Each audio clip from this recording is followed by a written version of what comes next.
And we are live. How's everybody doing? My name is Anthony Brian Logan, and we're watching and/or listening to ABL Live. Thank y'all for joining me tonight. You could be almost anywhere in the world, but you're right here with me live on the show, and I appreciate y'all for that. We got a whole lot going on all over the internets, all over mainstream media, social media, everywhere, and I don't know where to start. First of all, one thing that's not on the title, one thing that's not on the list, the UK coronation. Have you guys seen that? The coronation of, what's the man? The king. I forget his name. I'm not really into that. But we'll talk about that because there were some cringe things going on, some different things going on. Shout out to you, Lou Valentino. New York has been going crazy. We're talking about that as well, the whole Jordan Neely situation. A lot of the protests and whatnot on the train. People acting a complete fool. This might be the new George Floyd. You might be bringing in the paid protesters, the paid agitators. You know, they love them a dead black man that raised that money. They love it. They raised 82 point something billion dollars off of the last man. Hey, they're trying to raise some more money. Times is hard. Times are hard. They're trying to raise some money. We'll talk about that a little bit more, a little bit later. Also, the woke Navy. Going super woke. Hopefully you guys didn't get offended because I made the LGBTQ Navy joke that's been around since the dawn of man. We'll talk about that in a minute. Also, Bud Light is suffering. Are you going to buy Bud Light at the ball game? Colorado Rockies, Atlanta Braves, anything like that? Also, the San Fran Screecher and a lot more on tonight's episode of ABL Live. Thank y'all for being here tonight. You guys are the best audience anywhere on these internets. If you like what you have heard thus far, if you enjoy the content in general, please give the video a thumbs up, like the video, share the video, do all of that good stuff. Okay, so that's King Charles. Is that his name? Somebody said Martin Luther King. Shout out to you, James Ellis. Yeah. Martin Luther King, King George, King Philip, King David. I don't know. What's your man? King James Bible. Well, it doesn't even really make a difference. We're gonna talk about that in a minute because there were quite a few things I didn't even see. Because, you know, I was kind of just looking at, you know, on the internets, looking on Twitter, and I was seeing some of the clips, but there were some things that happened in those clips that I didn't really see until afterwards. So we're gonna talk about that in a little bit. But first, let's talk about my sponsors, as always. Shout out to patriotpost.us, your best source of news and information anywhere on the internets. Check them on out through the link in the description box below. Again, patriotpost.us, or just go to the website directly, patriotpost.us. Check them on out.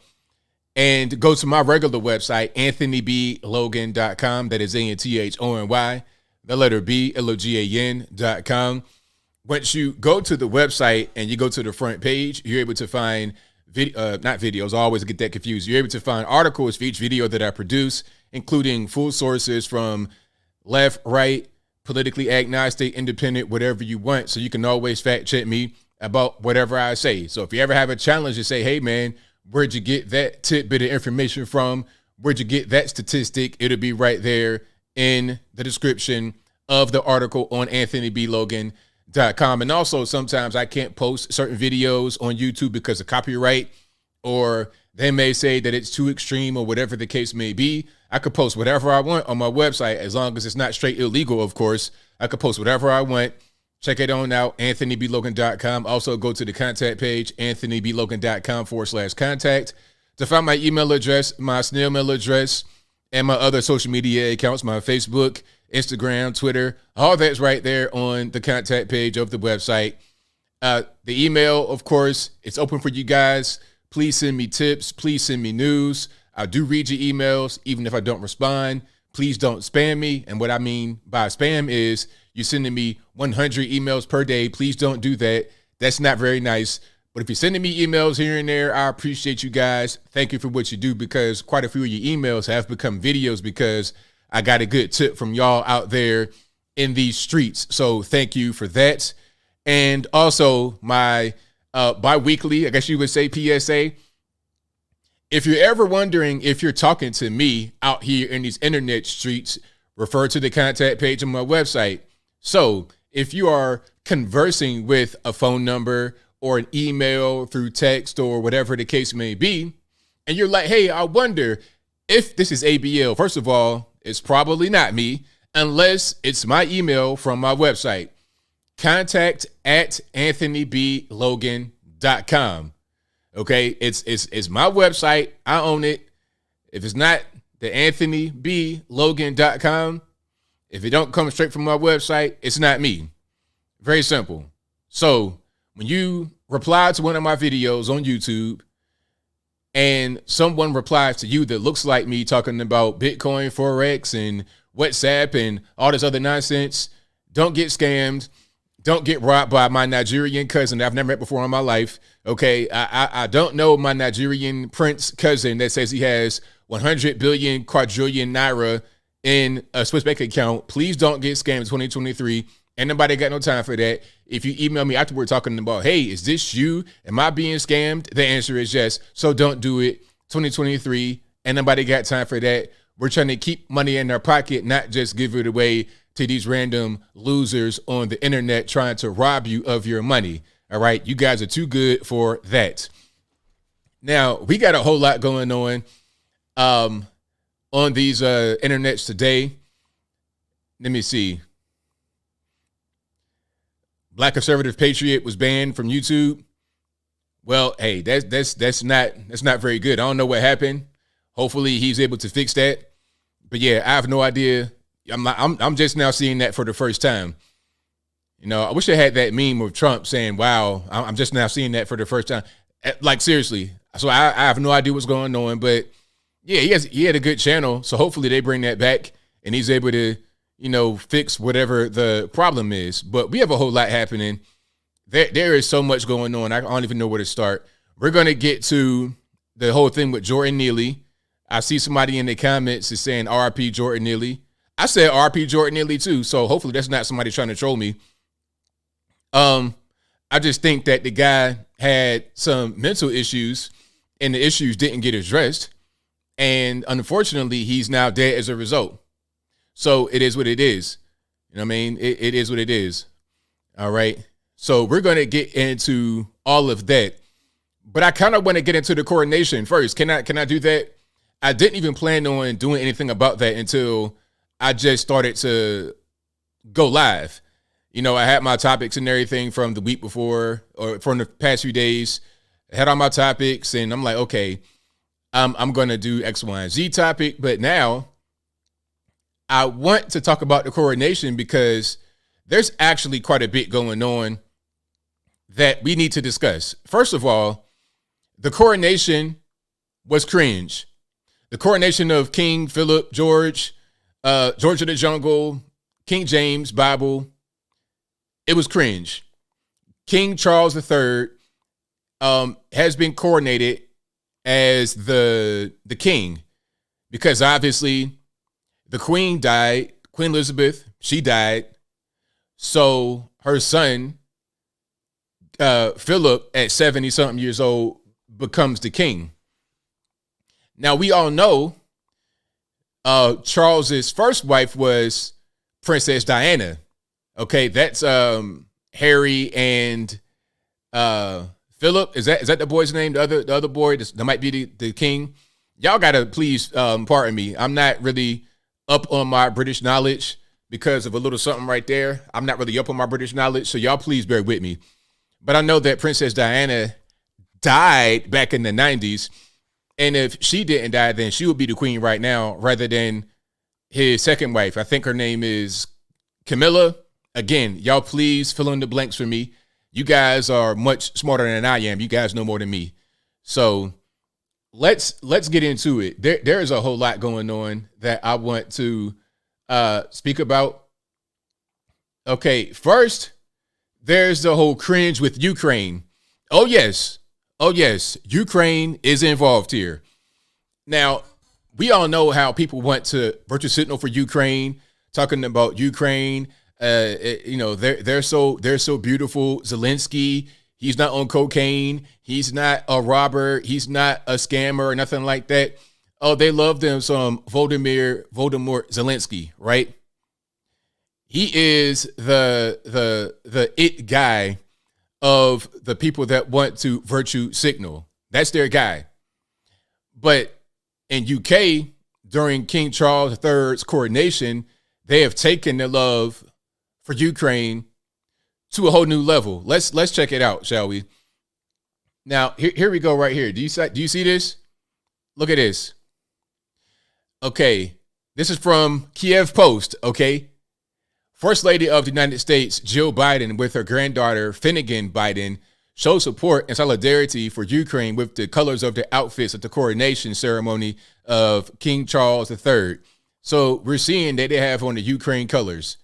And this is just the beginning. This is just the beginning of the Ukraine simping over in UK. Okay, this is just the start. You see, they have on the blue and the yellow from the Ukraine flag. Oh yeah, but we're just getting started. Just getting started with the cringe. If you think this is cringe, you ain't seen nothing. Now, let's look at some more here. I have video. I think I'm gonna turn the sound off, but I have video, and you're going to see like a top-down view of the coronation hall, I suppose, in the church looks like, or some kind of cathedral. Check it out. So watch this. They're going to pan down and then look at the ground. Boom. Big Ukraine colors. This is the place where they are doing the coronation for the King of England.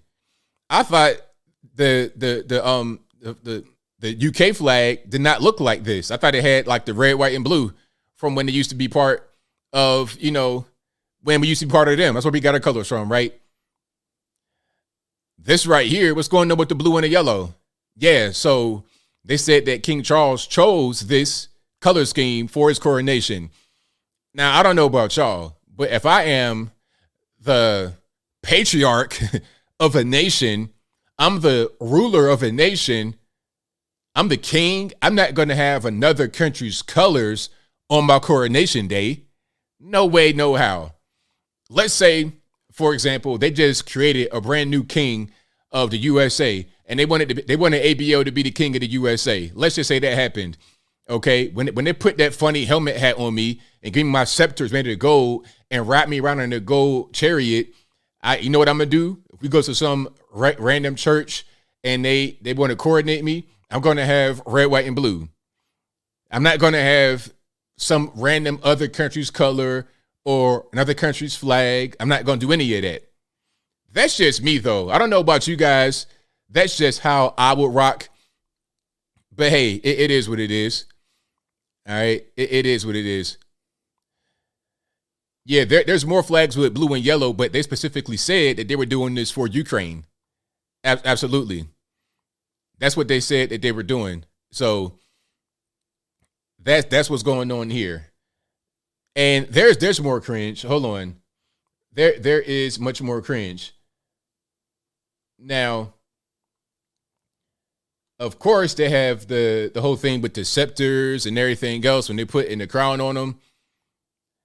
I mean, I have the sound off because I know they're going to try to copyright me because I know how these people are. They're really weird with that stuff. I saw this clip. I was like, man, you about to drop that helmet on him because the guy right here has got to be in his mid-80s, I suppose. He's a little up there in age. I'm like, hey, can I get some more sturdy hands to put this heavy crown of jewels and gold and metal on me? Yeah.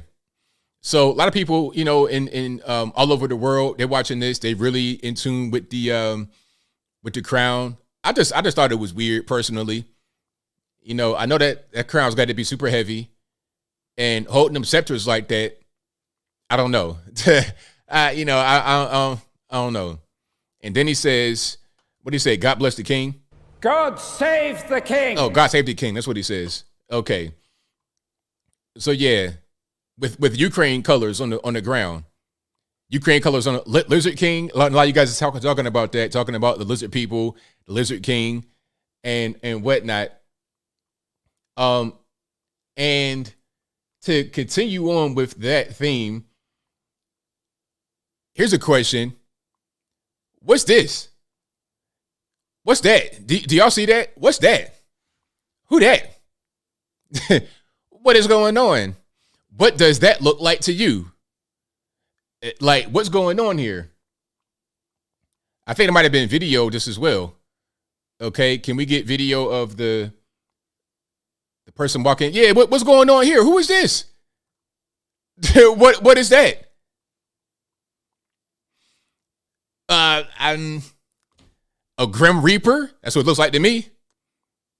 So we just going to ignore that. Anybody going to talk about that? Anybody going to really, raise a question, raise a red flag? Like, hey, you got a Grim Reaper walking around in the coronation, filmed before the whole world.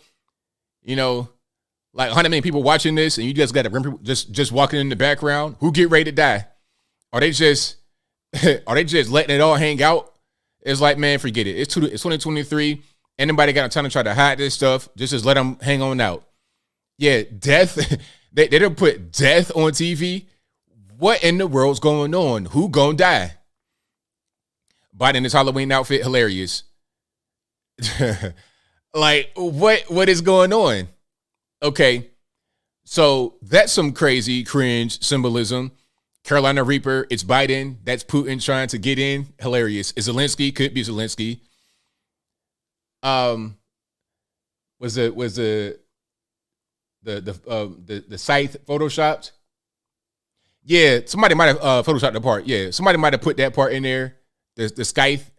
They might have put that part because you see the video, the scythe is not there. But still, who is that? And why are they walking like that? What's going on with this outfit? I mean, either way, even without the scythe at the end of the staff, it definitely looks pretty suspicious. All right, looks suspicious to say the least. Now, there's one more piece of cringe I want to show you guys. The choir. Did you guys see the choir?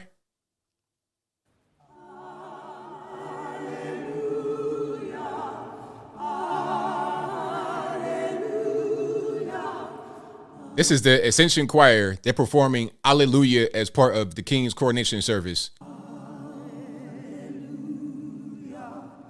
I don't know. I mean, to me, it's just really cringe. I don't know what's going on here. This is just really different.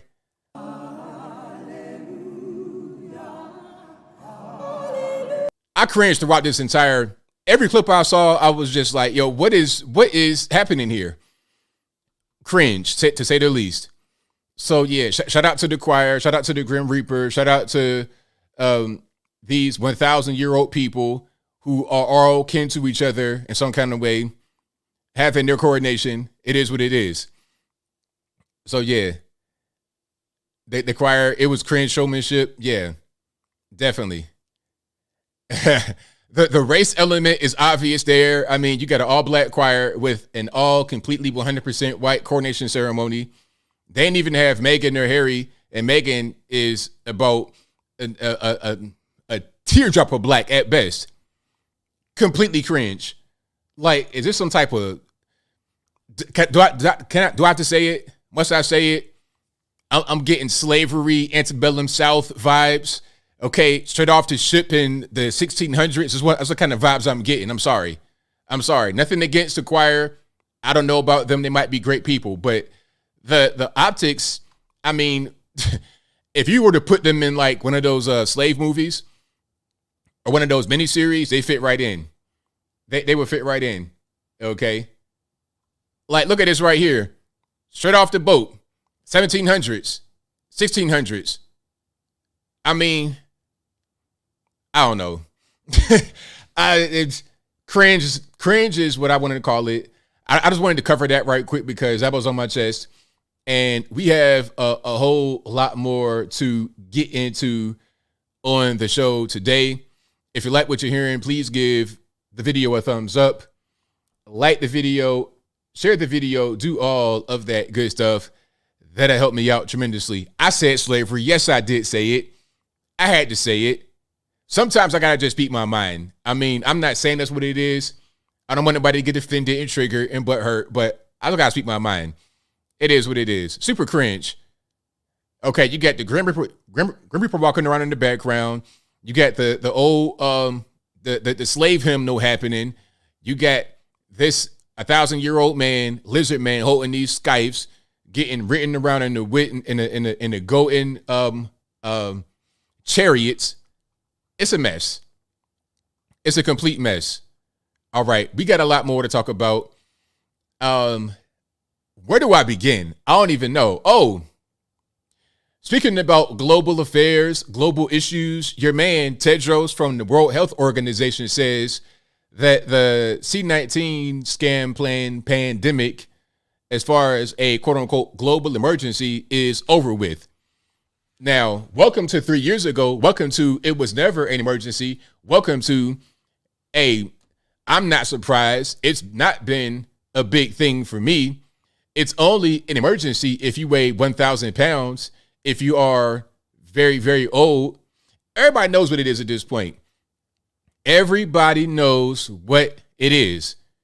If you have pre-existing conditions, like if you're already in the feeble state, that's going to be the risk factor. Okay. And this whole body positivity movement is not going to help. Do you know, check it out. I think the U.S. only has 5% of the world's population, just 5%. And if I'm wrong, please correct me. A little bit of math here, just a little bit of math, because this is going to kind of blow your mind. It kind of blew my mind when I read it. So there are about 7 to 8 billion humans on planet Earth. Matter of fact, let me look it up right quick so I can give you the exact number. Let's do global population. All right, let's check it out. So 8 billion people, that's what we have right now. That's what they say, 8 billion people. Now, we know that 1 billion is 1,000 million, okay? There's only about 350 million people in the U.S., including illegal aliens and everybody else. 350 in the U.S. That's about 5% of the world's population. Maybe I'm wrong, maybe I'm right. Y'all please correct me in the comments, right? 5%, right around that. Matter of fact, let me look it up right quick. What percentage is the U.S. of world population? So 4.25%. 1 out of every 6 C-19 deaths happen in the U.S. 1 out of every 6. That's a lot more than 4.25%. And a lot of the deaths happen in the U.S. and Europe. U.S. and Europe, why? Why not a place like Africa? Why not even China? Well, China, a different story. You can't even escape your house. You get voted in your house. But why not Africa? Why not South America? Why not places where it's a lot of poverty, disease can spread very easily? Why not in those places? I don't know, maybe because Africa does not have so many morbidly obese people, diabetes, things of that nature. Just maybe. I'm just going to go out on a limb and say that. Just maybe. Maybe that's it.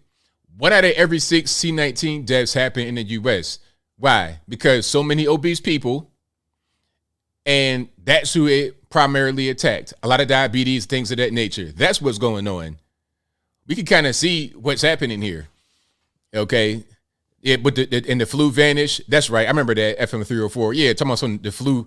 They said the flu went away. How does a flu go on vacation for a year? How does a virus go on vacation? Where did the virus go? Another planet? Did it go to the unnamed Mars colony? Did it go to the moon? Did it get abducted by space aliens? Where did the flu go for 1 year? And it just came back. It's like, yeah, we took a little vacation. We were out there chilling, vibing on Mars, doing our thing. Now we're back to continue killing and continue infecting people. Ridiculous. Viruses don't go away. Viruses do not go away. So the whole thing from the jump was ridiculous. But they said 1 out of every 6 C-19 that's happened right here in the United States. We know what's going on. So now Tedros from the World Health Organization says that the global emergency is now over. But yet they still have vax requirements in certain parts of the economy. I hope that everyone who was fired or forced out of their job will get some kind of benefit, reparations for that. How about reparations? Okay, reparations let's talk about that as far as people that got fired or displaced from their job or forced out or whatever you want to call it because of C-19 and they refuse to get the vax.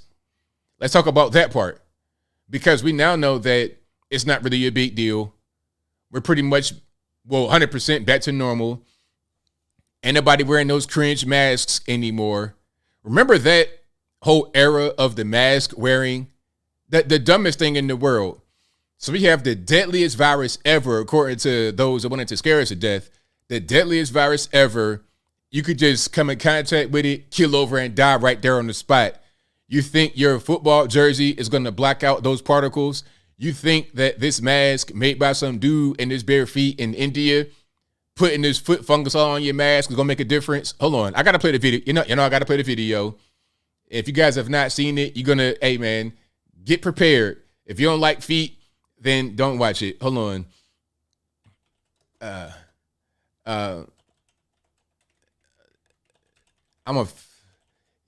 me see if I can find it. I think it's a short. Yeah, there we go. There we go. Yeah. Watch this. Watch this. Check it out. Okay. Yeah, you want your mask. You want to put your nice, safe surgical mask on. It gets made right here. Now, to be clear, a lot of the clothes you wear, like this shirt I'm wearing, could have been made the same way. But guess what? Oh, and that's something else, tester tips. The microplastics. People were inhaling these masks all day long and getting the plastics in their lungs. They said for the first time ever, they have discovered plastics in human beings' lungs. Why? Because you're wearing it on your face all day. You're inhaling it, and it's made in places like this where it's slipshod at best. It's a sweatshop at best. It is modern day slavery at best. My man got on a wife beater, right? No deodorant, sweating on your jank and everything. No deodorant, no socks, no nothing, no shirt, all of that on your mask. But check it out. You see the difference between this shirt being made in a place like that potentially is that right when I get this shirt, I'm going to put it right in the washing machine before I put it on my body. ASAP. Right in the washing machine. But that, you're going to wash that, you're going to put that in the washing machine. I think not. You're going to put it right on your face. Boom. Meanwhile, look at where it's made. Chest hair everywhere. Yo, chest hair, no deodorant, you know what I mean? Sweat, all of that. Look at my man. Feet right by your mask. You can put that on. My man been walking through the slums of India. You don't know what he's stepping in, what he's stepping around. It's on the ground. First of all, it's on the ground in here. Okay, it's on the floor, and my man's feet are right next to it. You put that on your face. All right. And look at the tools. Hold on. You see the tools? Look at that. Have those been cleaned? I think not. No. So, yeah. Remember this? Look at this. My man sitting on top of it. Yo, it's crazy. So, I don't got to play too much more of that. I know you guys are getting grossed out. Sorry about that. I apologize. But, yeah. Don't put that on your face no more. You might as well. The things you're going to, the bacteria and whatnot from the mask itself is going to be worse than the potential C-19 because it's not going to stop C-19. They already said that. They said it's facial decoration. Matter of fact, let me see if I can find that. What they said, the mask is facial decoration. All right, hold on. I gotta find that one. They don't want to show me that. I gotta go to Twitter. I swear I gotta go to Twitter. Shout out to Twitter. Yeah, Pastor Salt, they do need to see and know. I did play I did play some of that. I ain't want to play too much, but I played enough of it. Oh, here we go. There it is right there. Lena Wynn. Lena Wynn said it. Let's check it out. This is from December 2021. Okay, about a year and a half ago, going on 2 years. She says, I do not think that Mayor de Blasio, he was mayor, of course, of New York City at the time. Now you got your man Eric Adams in there. That's an upgrade, huh? But I digress. She says, I do not think that Mayor de Blasio should cancel New York City's New Year celebration. This is outdoors and requires vaccination, which is completely ridiculous. Anyway, yes, Omicron is surging, but what we need to continue activities that are of high value while adding precautions that reduce risk. Let's see if she said the whole facial decoration thing right here. I know she was one that said it, but let's see if she says it here. That are safe, and also think that everything, especially if we're going to be living with COVID for the foreseeable future, I would say that if you choose to go, make sure that you're vaccinated and boosted. Make sure that you're wearing a mask, even though it's outdoors if they're. Okay, can we get the video to play or not? That have fun for people too. We can't be canceling. Okay, I guess not. I guess they don't want me to, don't want you to see the truth. She might not even say it in this one. Yeah, anybody got no time for this faulty video. Come on, Elon. Elon, you know, we rely on you guys over at Twitter to give us the uncensored news. And when you don't do it, then we get a problem. Let me see if I can find it here. And if you like what you're hearing so far, please give the video a thumbs up. Like the video, share the video, do all of that good stuff. That'll help me out tremendously. And let me see. I think that might be, yeah, I'm not going to be able to find it, but it's fine. Just take my word for it that she did say it. Take my word for it. Remember the whole Omicron scare? Remember that? This whole thing was a big crazy mess. But anyway, Michael Esparza said people around here still wear masks. That's crazy. It's totally crazy. It's totally nuts. And truthfully, it's like a security risk, because if you're approaching me with a mask on and it's kind of at night and I'm in certain little areas, I'm going for my pistol. Allegedly, if I had one, if it wasn't at the bottom of the river, if I dredge my gun up from the bottom of the Tennessee River, I'm gonna have that ready to roll, one in the head, ready to rock. If you approach me a certain time of the night with a mask on, I don't care if it's a surgical mask, a Paw Patrol mask, N95, a ski mask, a hockey mask, I don't care what it is, because you're trying to conceal your identity, in my humble opinion. So I don't know what's going on. You trying to rob me? You trying to hurt me? Nah, man, I'm grabbing my gun and I'm going to go ahead and just have it ready to rock, because I don't know what you got going on in your mind. There's too many crazy people out here to just be so vulnerable like that. Player 180 says, remember when they tried to make monkeypox the new C-19? I remember the monkeypox.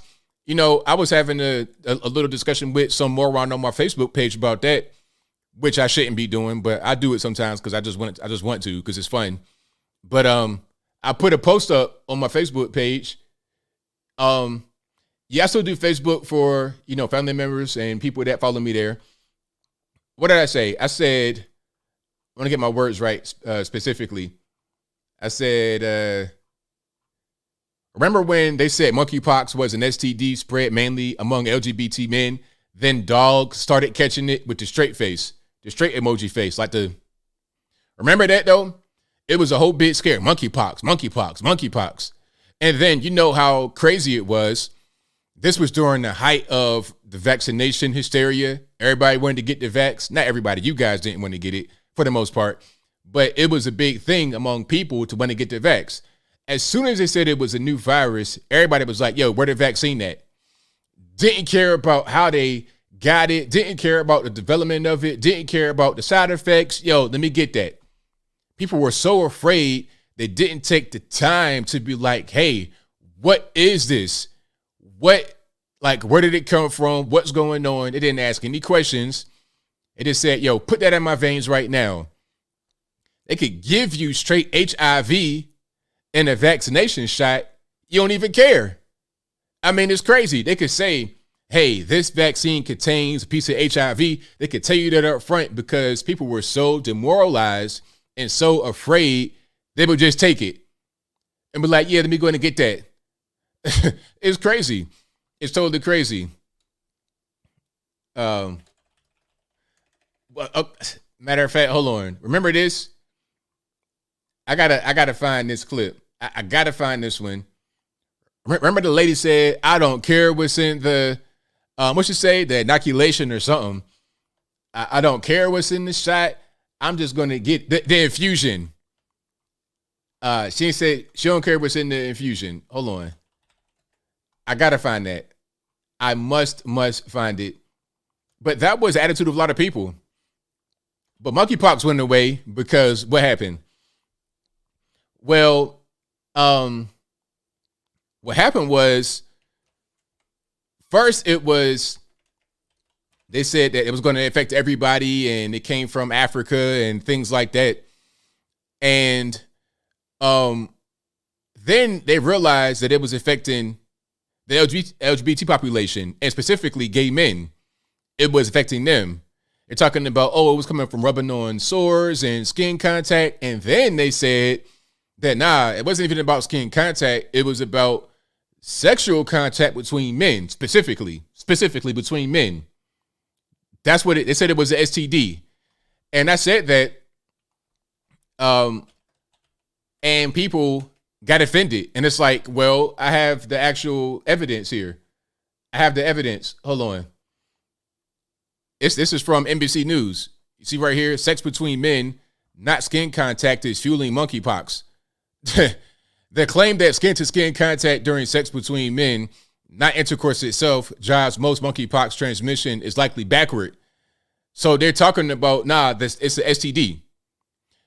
That was the first thing that happened. Then they started just kind of like dismissing monkeypox. That was going to be the brand new C-19. But when that came out, all of a sudden it went away. And then what really just drove it underground and put their dirt on top was when they said dogs started catching it and kids started catching it. So wait a minute. This says sex between men is what causes monkeypox to transmit. So how are dogs catching it? How are little kids catching it? And these little kids just happen to be in households with gay men. So how is that going on when they clearly say sex between men is what causes it? Huh? After this story came out, monkeypox was over. Monkeypox was done. It could still be going on. It could still be happening. But when that story came out, it was finished. Because when you start asking these questions, when you start adding two and two together, now we got a problem. And that's going to make the LGBTQ community look very, very bad. Okay? Now we got to start answering some questions. Now we got to start reevaluating some things, right? But I digress. Yeah, hide your kids. Hide your pets too. Huh? Hey, I know, Judy. I'm trying to be family friendly. I'm doing my best. I'm just trying to use medical terms and things of that nature.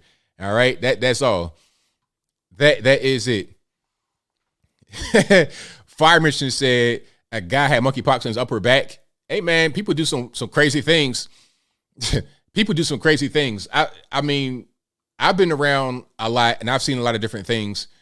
People do crazy things. Trust me, they really do.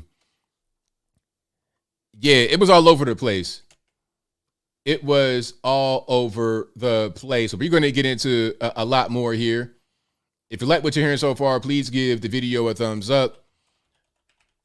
Like the video, share the video, do all of that good stuff. That'll help me out tremendously.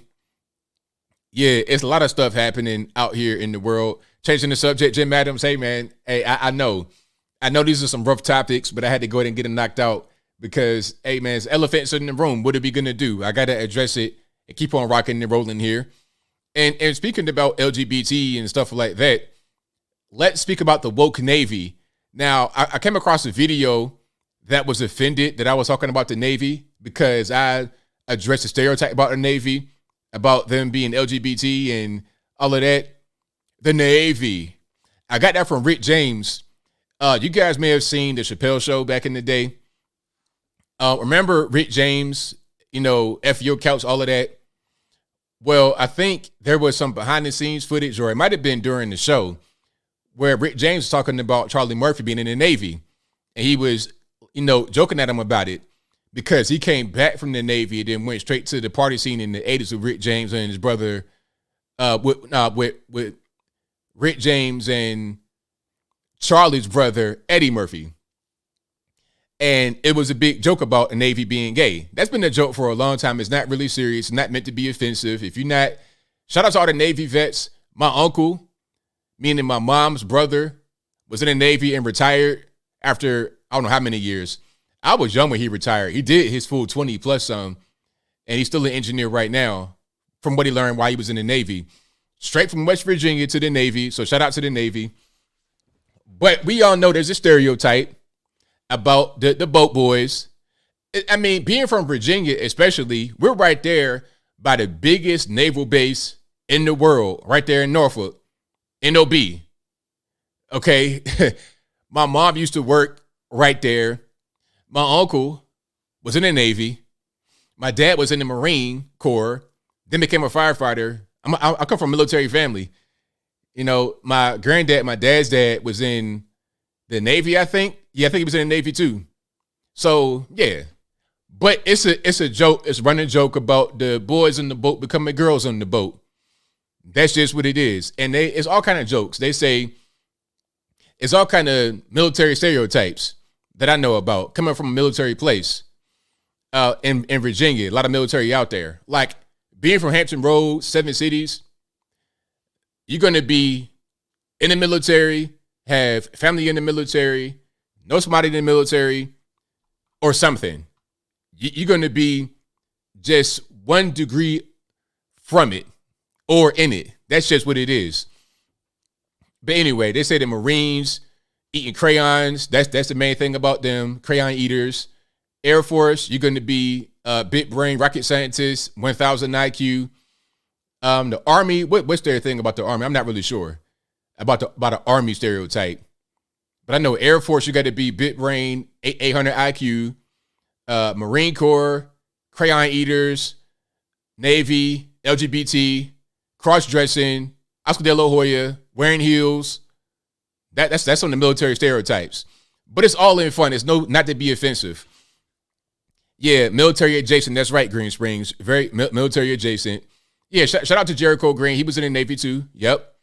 Shout out Jericho. That's my guy right there. All right.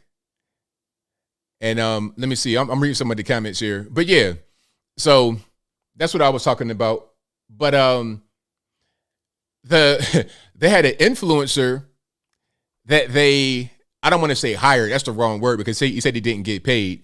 But they promoted an influencer who was a drag queen in the Navy. And this guy was going on base and performing. This guy was going on base and doing drag queen shows. It's like, man, come on. You got the Navy stereotype about them being LGBT. Then you're going to bring on a drag queen. He's going to go on the base and perform in drag for the sailors. It's like, come on, man. Like, be serious here. Be serious. All right. Shout out to the Air Force. I see you, Tina. Shout out to the Air Force vets. Shout out to all the military vets. Yeah. Shout out to everybody in my family that was in the military. A lot of family that was in the military. A lot of uncles and grandpas and everybody else. My dad, obviously. All right. But let me show that video right quick of your man as the okay, they removed that one, but I'm gonna try to show another one here. Yeah, people getting offended, taking down videos. Harpy Daniels, that's a person's name, and they got a video of themselves. The U.S. Navy now. Hold on, there you go. This is from Fox. Turning to drag queen influencers to attract new recruits. I receive attention just for being myself on a daily because being queer, being non-binary, someone such as myself on a regular gets stared at. In his uniform, in a Navy uniform, okay, U.S. Navy, Kelly. That's the guy's last name. A daily because being queer, being non-binary, someone such as myself on a regular gets stared at. I'm at the top of my game. I'm right up there with the. That's him right there in drag. So you're not doing a lot for the stereotype about the Navy if you do stuff like this. Go on television dressed as a girl. Big dogs, girls, come on. Leave the saving the world to the men. Okay, can't add the music. Let's not do that. You're gonna get striked. Joshua Kelly doubles as drag queen Harpy Daniels and now is the face of the Navy's recruitment drive as a digital ambassador. Well, the Navy recruited only 982 new reserve officers last year, well short of its goal of nearly 1,400. Former Navy Petty Officer Second Class Andrew Rose was discharged over the Navy's COVID vaccine mandate, and he joins me now. And you know what? Okay, so a little bit of inside baseball, inside my life. My doctor was in the Navy as a doctor, and he left because of stuff like 18-year-old boys having to get vaccinated, and then they wind up in the hospital with complications as a result. He's like, you know what? I'm out. Yeah, so that's going on. So they're talking about having a hard time recruiting. Well, maybe it's because of things like that. You're not going to help it by having Harpy Daniels out there dancing and prancing around, okay, just making the Navy look crazy like that. You're not going to really, I don't think it's really going to help with the recruitment. I think some of the bigger issues are what I said about the vaccinations, that requirement, if that's still there. If anybody's in the military, is that requirement still there with the vaccination, or has that been lifted? Like, what's going on with that? Y'all let me know in the comments what's going on. But that could be part of it. And then also, you have kids who are raised, well, not really raised, indoctrinated in K through 12 education, public schools, to hate America, to not be patriotic, to not want to fight for the country. So how are you going to get these young men and women, but young men, to be frank, how are you going to get these young men to join the military in a high number when they're not patriotic, they're not raised to be that way, it's not even their fault, when there's all kind of rules like the whole vaccination thing that they don't want to do, and then we are all over the world where we shouldn't be. Over in Ukraine, for what reason? Over here, over there, everywhere, not spending money right. There's a bunch of corruption going on. You got Hunter Biden, who was in the military, could smoke crack and it's fine. So it's like, what are we doing? These young men see this stuff and they're like, you know what? I don't want to be part of that. And can you blame them? You got some guys been in there for a long time that could go ahead and wait it out a little bit and get their retirement, that are leaving early, leaving 2 years early and say, you know what, I'm done. So, I mean, that's happening. That is definitely happening. All right. There was a mall shooting in Texas. I have no idea what's going on with that. Yeah, I guess it just happened. I don't know what's happening. It was at an outlet mall. I don't know what's happening. I guess we'll figure out more as time progresses. But yeah, that's what's going on. All right. Somebody says they're lifting it in January 2023, or they're supposed to lift it. CB says 2CC were at the mall. The shooter is dead. Well, there we go. So 2 concealed carry guys were at the mall, and now the shooter's dead.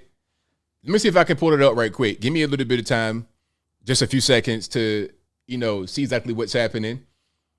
Hold on. Texas shooting.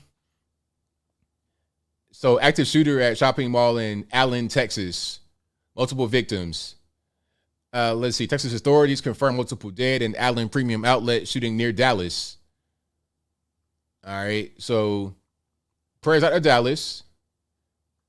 I got people I know out there in Dallas.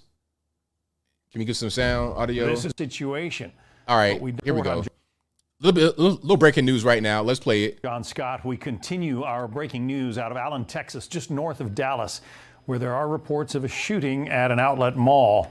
Live aerial pictures now from outside the Premium Outlet Mall. Police say there are some victims. They say it is an active shooter situation, but we don't know a great deal else. CB Cotton, live in our New York City newsroom. She has the latest for us. CB. John, an active situation indeed. Fox News Digital has been told that at this point there are some victims, but we don't know the extent of their injuries. This, of course, very upsetting news that we're following closely unfolding here in Texas this afternoon.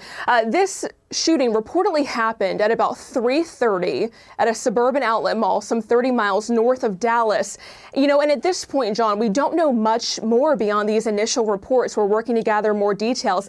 I can tell you the Allen Police Department did take to social media about 2 hours after the shooting reportedly first started.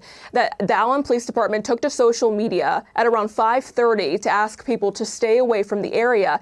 Images being captured from the scene, they show a heavy police presence, several patrol cruisers, what appears to be some armored SWAT vehicles. It looks like there are multiple agencies on scene, and this is, sort of standard protocol during active situations like this. We've seen officers moving about, some with handguns, some with long guns. Again, all of this active protocol when you have a situation like this unfolding.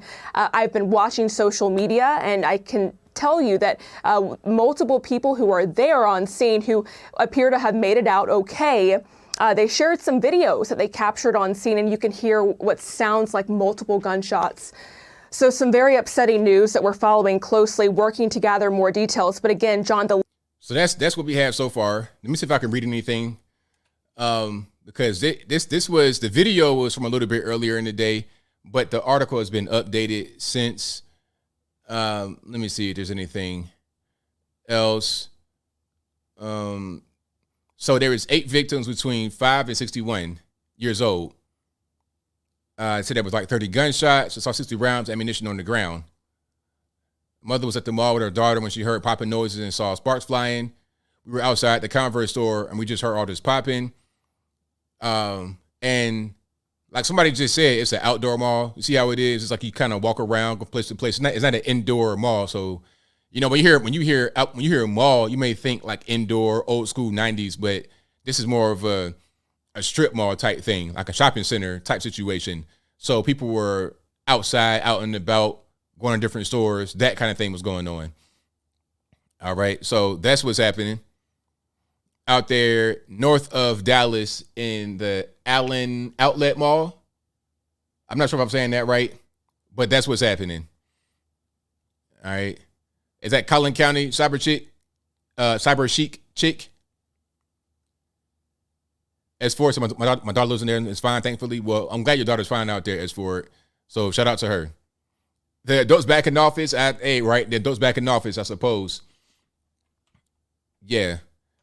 I mean, there's been quite a few shootings. I think there's always shootings like that, but I think what's going on is you have copycats that want to do stuff like this. And then sometimes what you have is people that get into personal confrontations with each other and then it spills over. Sometimes you have people that just want to go shoot up a mall or a school or something like that. And then sometimes it's a personal confrontation and it spills over. So this might have just been a shooting where they just wanted to shoot indiscriminately because there were quite a few victims ranging in age.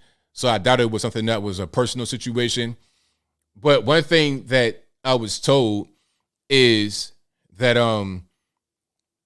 there is a lot of people that are upset and on edge because of C-19, the lockdowns and all the restrictions and not being able to move around. People are just more upset and ready to snap at anything. That's what I'm hearing. I'm not trying to give an excuse. Don't misunderstand me. But I'm just saying that I have been told that that is part of what's going on. All right. So, yeah, prayers out to all those who have passed away and to their families. Yeah, but you know what? One thing about what's happening with the shootings is that it's a lot less than the early 90s for sure. The early 90s, late 80s, off the hook. There's a lot less of that now than there was back then. But because of the constant 24/7 media coverage, you're going to see a lot more of it. And also there's a narrative to push. Certain stories like this will get a lot of attention, but certain stories won't. I covered the birthday party shooting out there in, I want to say, Alabama, close to Montgomery, in a small town. 28 shot. I'm not sure how many died, but 28 were shot. It might have been 4 that got killed and 28 shot at a birthday party at a Sweet 16. So you're talking about young people. But the narrative wasn't there because what happened? Black on black. There's a narrative. What are you really going to say? You can't cover black on black crime. If you're covering black on black crime, now you're a racist, right? If you want to cover that. And there's no narrative. Okay, what kind of gun was it? Probably handguns. Probably not any kind of, big, bad, scary rifle. No white person to blame. Black on black crime. You can't talk about that. That's racist. So then when you have a school shooting where you have a white male shooter, that's what they want. What they want is for it to be a white male shooter. If they can get that, they can get an 18-year-old incel, loner, white male. That's their dream. That's the perfect person to push a narrative on. There's all kind of things right there. Oh, it's the incel community. We got to attack them. We got to attack the guns. We got to attack white males, white supremacy, all of that. The same shooting can happen with a black male shooter. There's none of that. It don't matter if the black male is the same. Like, put it to you this way. If you have two profiles of males, 18-year-old incel loner, shooter, rifle, white, same profile, black, the white guy will get the attention because you could push the narrative, because you could say how evil the white man is and how bad the gun is. But with a black guy, you can't do that because it's considered racist.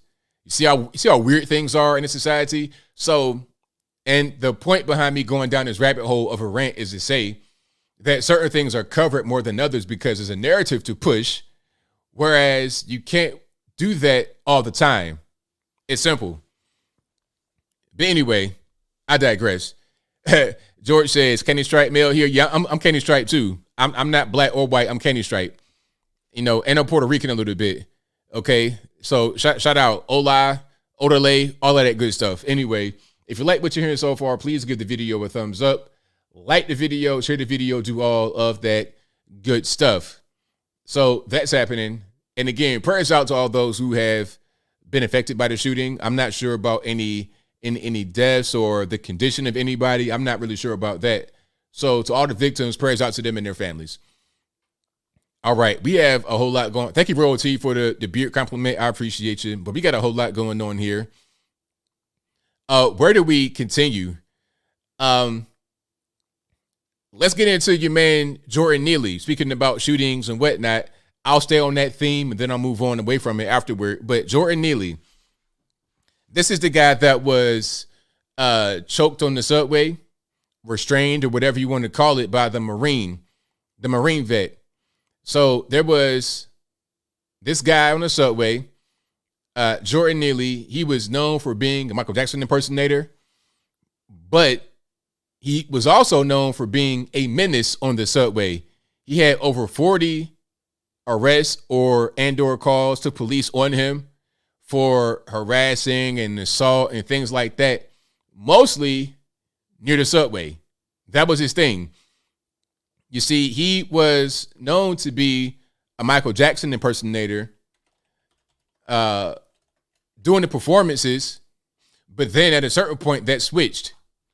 And it became something else. It became something different. He stopped dancing. He stopped dressing up. And then he became a menace. Then he became a harasser. Then he became somebody that would just attack you. That's what he became. Now, I'm not saying he deserved anything that he got or whatever. I'm just giving you the context. So when the media says, oh, he was just dancing, minding his business, that's not true. And we got to operate on reality. Okay, this is him right here. It might be a little bitty cussing. Hide your kids, hide your wife. Smack that fucking camera out there, nigga. What, nigga? Fuck out of here, nigga. I'll call a cop. Punch me, nigga. I'll call a cop. You gonna do something? Whoa, swinging, huh? Nigga? Swinging, man, huh? Call a cop, nigga. I'll call. So that's him right there, just as Michael. And I don't know what's going on. They said mental health problems. Clearly something's wrong. A cover, I think it might have been New York Post, said that the city had failed him because clearly something's wrong with him. He was not able to get the help he needed, and now he's dead. Now, I don't know if that's appropriate to say that it's the city's fault that this happened, because everybody must say, okay, mental health. But at a certain point, I mean, where do you fall into responsibility for yourself and your actions? You see what I'm saying? I will. You ain't gonna do nothing. I just stepped on your jacket. So that's going on. That was him. And he also did some dancing and whatnot. I might try to show the dancing too, so I'll show you both sides. So I'll show you the dancing, Jordan, and then also the manic, the violent Jordan. Both of them are important to understand. All right. And there's a lot more crazy videos on the subway. You know what? This is part of the reason why, this is part of the reason why I don't really want to go to New York, because I keep hearing about the subway. I'm hearing these crazy horror stories about the subway. You go on there, you don't know what's going to be happening from day to day. You don't know if you are going to be attacked. You don't know if somebody's going to be on there just doing some type of using the bathroom on themselves. You don't know what's going on. And the rats, the size of cats. I'm good. I like it down here where I live, where I don't have any of that nonsense going on. We don't do that down here. We're not going to be, ain't no, all of that nonsense is just not what we do. Okay. Now, let me see if I can find the actual dancing. Okay, here we go. Here we go. Now, of course, there's no sound here because Michael Jackson, I'm not trying to get copyrighted. But yeah, the media will show you this, right? The media shows you this, but they won't show you what I showed you in the beginning, which was of him dressed the same way and being violent to people. You can be both. You can be a dancer, you could be a performer, but also be violent and also attack people. Just because you like to dance does not mean that you can't also be violent. Okay? And again, I'm not trying to say you deserve anything or whatever. I'm just saying, let's get the full picture. So if you go on a train talking about, hey, I'm hungry, I'm thirsty, and I'm getting food right now, I'm not going to take no for an answer. I'll hurt anybody on this train.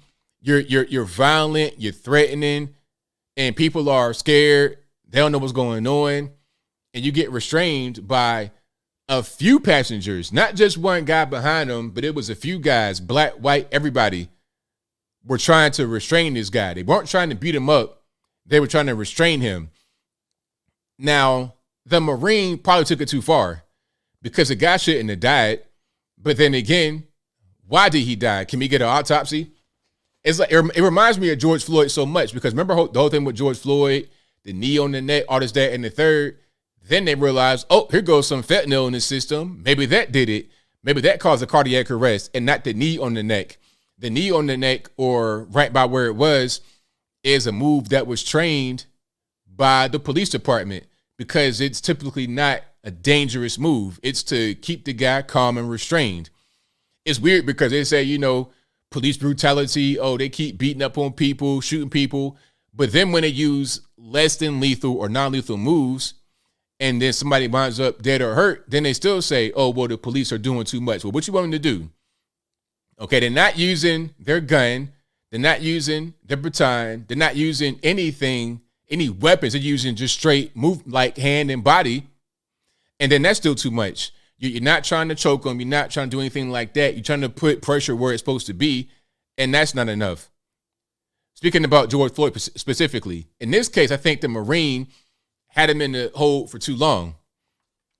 That's probably what happened. And then the guy died. There may be charges here, but I don't think there should be. I don't think the Marine obviously did that to intentionally to hurt him. But there could be some charges here because of the civil unrest. There's a whole lot of, we got to get the autopsy, Les, for sure. Let's get the autopsy because obviously the guy had some problems. And, you know, one thing that a lot of these people that have problems have in common on the street, a lot of homeless, because he was homeless, of course. So if you're on the subway and you see a homeless guy doing whatever, you can pretty much just guess, assume, if you will, that the guy's on drugs. That's usually the common denominator. Drinking or drugging or both. That's usually what it is. Mental health problems are often caused by the drinking and drugging or worsened by drinking and drugging. A person that has mental health problems may self-medicate with the drugs. That's usually how it goes. So if a guy's on platform A, I don't know how the guys in New York do. I'm not a subway guy. I hate this. So I was on the subway in DC, hated it. Was that DuPont Circle? This big tunnel in the ground. I didn't like it. It was very overwhelming. I didn't like it at all. It kind of stunk down there. I'm good. I don't like that type of stuff, man. Like, give me a regular Uber, or I'll walk. You know what I mean? Let me just get a hotel somewhere where it's not going to be nasty and overrun with vagrants trying to harass me, trying to rob me. And let me just walk to where I want to go rather than getting in some kind of subway with the floor coated in a thin layer of urine. I'm good on that. No, thank you. I don't want to be riding in some dirty hotel horizontally across the city. I'm a dirty elevator, pardon me.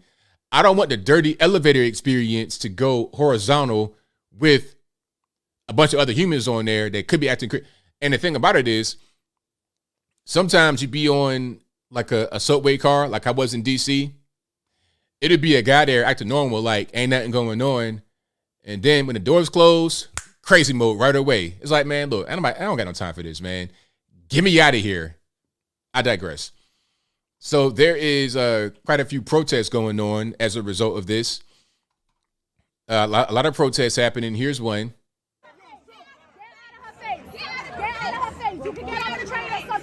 So this fine, gentle person right here is blocking the doors of the train from closing. Now, you guys in New York City who rely on the subway, that's got to be a problem, right? Because if the doors don't close and the train can't go. So you're trying to go to work, you're trying to go to school, you're trying to go home, you're trying to go to wherever your destination is, and you can't go because of these morons that come from all over the country, not even New Yorkers at all. They come from Podokville, USA to New York City to protest a guy that died because it's George Floyd 2.0. Like I said in the beginning, Black Lives Matter and Black Lives Matter related groups raised $82 billion with a B, $82 billion. Matter of fact, hold on. Before I get to that, I got to pull that article up because shout out to Shay Sharday. I said that on her channel during the interview, and the audience was like, "What? 82 billion? Hold on, let's pull the receipts." Shout out to Daily Wire. Shout out to Daily Wire. So look at it. This is from March 14th, 2023. New analysis: Corporate America has donated 82 billion to BLM related causes so far. And they have a source methodology for this. They told you how they did it. It says Claremont Institute's latest database tracking the flow of money to woke groups. All right. So BLM and related causes. Now, there's 123 million straight to the BLM parent organization, straight to Patrice Cullors and everybody, straight to them. But there's a bunch of offshoot companies and corporations and 501c3s and whatnot that do the exact same thing that BLM does. Why not? Because there's so much money to make from dead black men. 82 billion. 82 billion. So, of course, they want this guy to be the next one. Like, check it out. If one of these groups got $1 billion out of the 82 billion, it'd be nothing for them to hire a horde of people to go to New York City and protest and turn Jordan Neely into the new George Floyd, because why not? Why would they do that, you ask? Great question. If they can if they can create the George Floyd aura around him, they can raise money off of him. Let's say they pay these guys, I don't know, like $5,000 each plus room and board, maybe even 10 bands, $10,000 each, room and board, free plane ticket to New York City from Podokville, USA, wherever they come from. They'll do it. That might cost them about $1 million, maybe on the high end, really on the high end, $1 million. But they're going to make so much more as a result of that. They're going to send them out there and be like, hey, donate to us. We're going to fight for the black community. We're going to fight for Jordan Neely. We're going to fight for his family. We're going to fight for the unhoused, the mental health patients. We're going to fight for them. Just give tax deductible donation to our company. And then they raise off of that little investment tens of millions, if not billions of more dollars. That's the game that we're in right now. So don't be fooled. Please don't be fooled. Yeah, more mansions buy large mansions, big long money, big large money. Okay. Balenciaga, Louis Vuitton, what's another brand right there? Milan, Italy. Okay. Boats, Lamborghinis, mansions. That's what's going on. But anyway, let me get back to the fake protest right here in the train. So get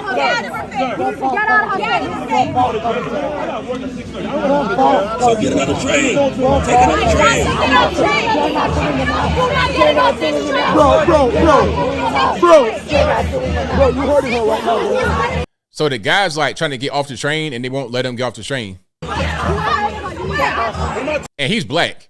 So it's like, what are we doing? We got Doogie Howser right here keeping the black man on the train and not letting them get off. Why? Why? Okay, do you guys think that these so-called protesters are New Yorkers, or did they come from Podunkville, USA? Are they paid, or is it organic?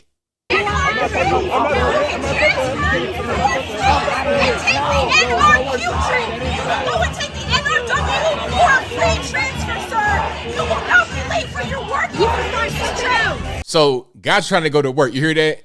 Guys are trying to go to work and people are holding them up. Black guy, regular New Yorker, trying to go to work, trying to make money, trying to do the right thing. Oh, Jordan Neely died. You can't go to work. Huh? Excuse me? Can I get off the train, please? Can I go to my destination? I got kids. I got mouths to feed. What are we doing? Okay, Jordan Neely died. Okay, that's fine. But check it out, man. I still got to pay that rent. Okay, the landlord is not going to accept the fact that you guys blocked me from getting off the train as a reason why I can't pay my rent. If I get fired and I can't pay it and I'm homeless, it's your fault.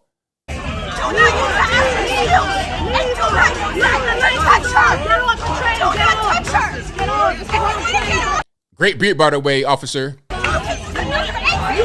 off the train. Okay, so I do hear some New York accent. I do hear a Cardi B Bronx accent right there with the, you know what I mean, the head wrap. I do hear that. Bro, they lynching us out here. They lynching us out here, bro. They lynching us out here, bro. They are lynching us out here, bro. They're lynching us. Are you Puerto Rican with a terror squad hat on? I see a terror squad hat. You're Puerto Rican. Are you black? I think not. What's going on? Here, bro. They are lynching us out here, bro. They are lynching us out here. I understand. I'm black. I understand. You don't get it. This is beyond race. This is about money. It's about money. Period. That's what you being black don't got nothing to do with it. Out here, bro. Jordan Neely was from my hood, bro. I know the nigga personally. He's from my hood. Bro, niggas, you don't have to explain to niggas, my nigga. Fuck it. Don't explain to niggas, my nigga. Yeah, so that's what's going on in New York City. Hey man, look. If you're living in New York, man, it's time to go. It is time to go. It's been time to go. The writing has been on the wall for years. What are we doing? I could never. You couldn't pay me money to live in New York. Shout out to all the New Yorkers though. Nothing against you guys personally, but your city is a mess. And I think we all know it. Okay, we have more footage here.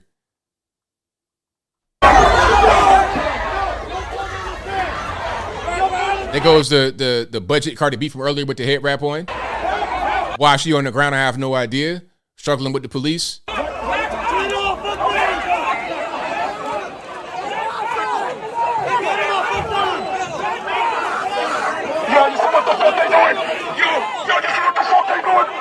Hey, how much does it cost? How much would these people get paid to get beat up? Like, okay, like put it to you this way. If a company came to you and said, hey, you know what? If you want to protest for us in the name of Jordan Neely, we'll pay you some money. But you might get beat up by the police. You might get tased or you might get hit with a nightstick. What's the cost to get beat up? I don't know. 10 bands? Is that it?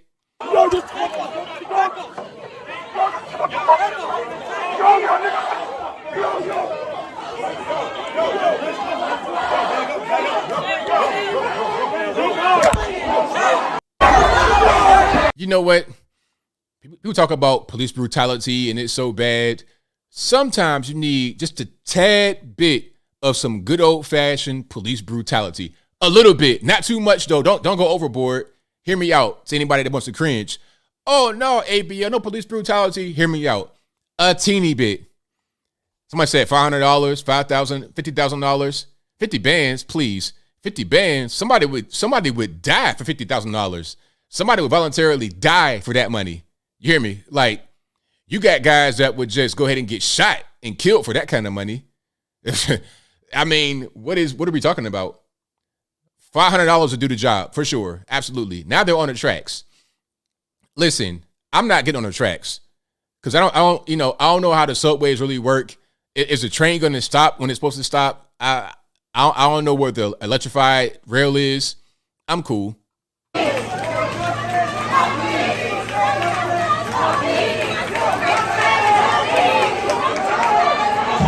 Where is it, the electric rail? Do they have those in New York City? They go to the train right there. I'm not going to be on the tracks. I'm sorry.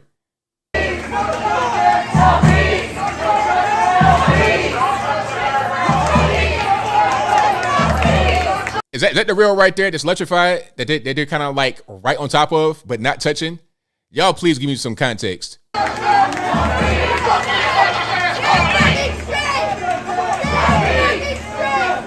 I guess not, just because they own it.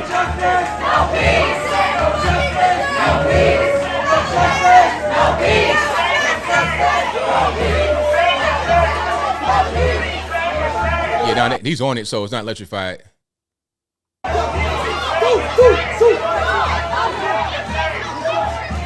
Ryan says I saw it in Dead Rising. Yeah, I saw it in Dead Rising as well. Yeah, third row behind them. Okay, the third rail's in the back. Thank you for that. I had no idea.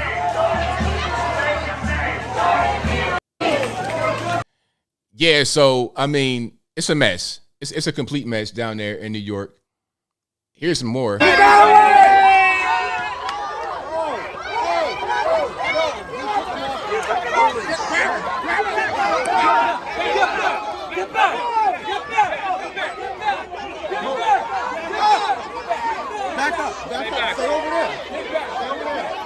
Here we go, right on time.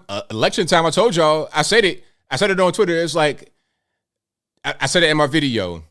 Election time, dead black man. Here we go. Here go the money train.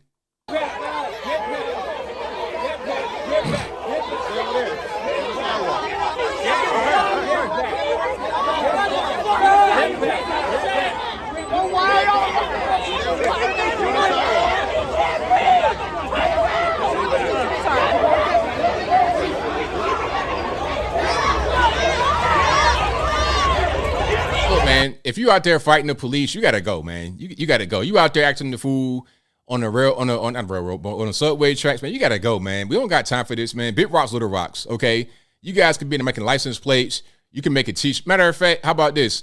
Rather than sending our slave labor to China, let's put that in the penitentiary and get guys locked up for real for doing stuff like this and discourage the pay for play. We know what's happening. These guys are getting paid to go out there and do stuff like this. That's what's going on. We know it. You can see it. It's obvious.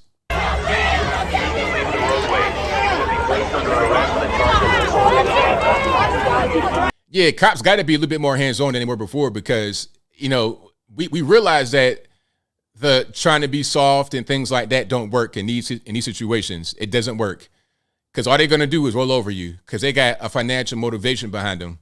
He cannot breathe. Why the three of them? Unleash the hounds. Exactly. Release the hounds. Shout out to Mr. Burns from The Simpsons.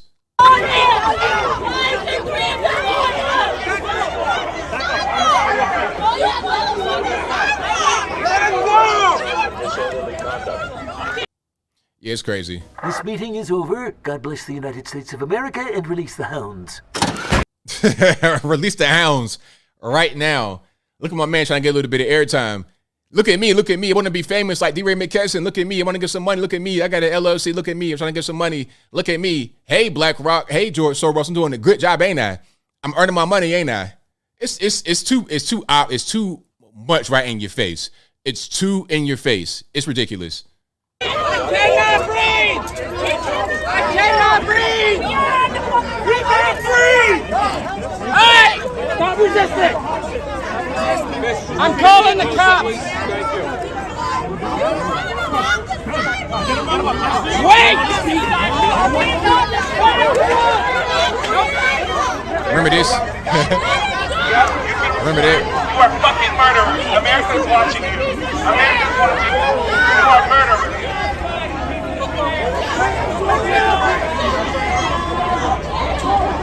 Yeah, you can report us.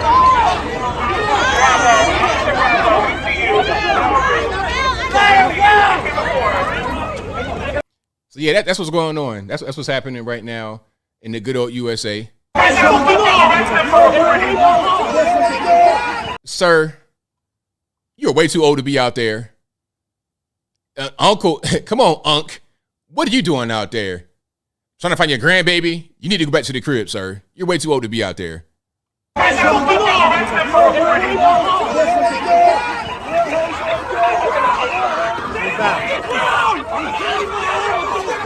This is crazy. So you know what's happening. We all know what's going on out there in New York City. The protests are crazy. And like I said, all I can see is this right here. DeRay McKesson.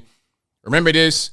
This is one of the, this is like when the pay for play protests came about again, because they've been happening before. They happened in the civil rights era too. There's been organized protests that were paid for and all that good stuff back then as well. But now it's like a resurgence of it. They realize that they can just organize it on social media. This guy was like locked into Twitter. Remember that whole thing? The bromance between him and Jack from Twitter, wearing matching shirts and all that. It's like, man, what in the world is going on? He gets arrested back during the Ferguson and what was Baltimore days, and he has on a Twitter T-shirt, a literal hashtag with a Twitter logo on it, and he gets arrested and he's staring in the camera. That is a little bit too on the button. It's like, all right, man, what am I gonna do? Like, I'm wearing product placement during my arrest. It's like me getting arrested and then going like this right here. It's like, hold on, I got a hint water. I'm getting arrested. Cheese, smile for the camera, ridiculous. But this was the start of it. That started the modern era of pay-for-play protesting on a big level. Social media, and it was so much money in it. DeRay McKesson, the blue vest guy, he was getting paid six figures to be, but before he became a so-called professional protester, he was getting six figures to be a school administrator in St. Louis or wherever he was, Ferguson, in Missouri. He was getting paid six figures to be a school administrator, and then he quit to become a professional protester. He said that. He said, I am now a professional protester. So here we are. And now that's been the whole grift. And again, $82 billion. So when people say, oh, you're a grifter, ABL, look, if I wanted to be a grifter, I'll be out there getting my head beat in by the police in New York City right now. That's the big bad right there. I'll be DeRay. I'll be making buku dinero by being one of these Al Sharpton type people in modern day, getting paid big money from all these corporations, Bud Light and everybody else. If I wanted to be a grifter, I put on the dress and the high heels and get paid doing that, like Dylan Mulvaney is, right? But anyway, like if you really want to get money for being fake, go to the left. That's where the bag is. That's the big bag. Being over here on the right, you got to really want to do it. You got to really have conviction. You can't just be, a fake. I mean, you can be a fake person, but it's kind of dumb. Why would you go to where it's going to be more roadblocks and less money? It makes no sense. It's just kind of dumb, but whatever. If you like what you're hearing so far, please give the video a thumbs up. Like the video, share the video, do all that good stuff. And speaking about Bud Light, are you going to buy Bud Light at the ballpark? Listen, even LGBT, even gay bars are boycotting Bud Light. Hold on. Let me see if I can find an article about that. Yeah. Hold on. Chicago gay bars boycott Bud Light after Anheuser-Busch walks back Dylan Mulvaney disaster. So it's like, all right, check it out. So now I guess they're upset because they kind of disavowed Dylan Mulvaney. So you're trying to be woke, but you know what? The whole thing with Dylan Mulvaney, I think what happened is that whoever the marketing person was that did the whole outreach gave him the can with his face on it. I think what happened was they saw his social media presence, 10 million followers. They thought, okay, this would be great. He has 10 million followers. All they saw was followers. All they saw was money. All they saw was clicks and views and all that kind of stuff. That's all they saw. Sales. They had money, money, money. But they didn't think about the social impact. They didn't think about the politics behind it. You see what I'm saying? They just saw Dylan Mulvaney, his audience. He's going to sell beer to his audience. They didn't think we would see it too. They didn't think that what they do would be seen by the whole world. And of course, we did see it and we didn't like it. Now, some of the LGBTQ community may have liked what they did, but now they walked it back talking about we disavowed that. That was just one can. We didn't mean it. Now, even the LGBT are turning against them. So rather than having the LGBT on your side from that venture, they're turning against you, and regular normies are as well. So you losing all the way around. Sales are down at least 26% year to date for Bud Light. Okay, Bud Light, pardon me. Did I say Bud Light? I meant Bud, B-U-D, Bud Light. Alrighty.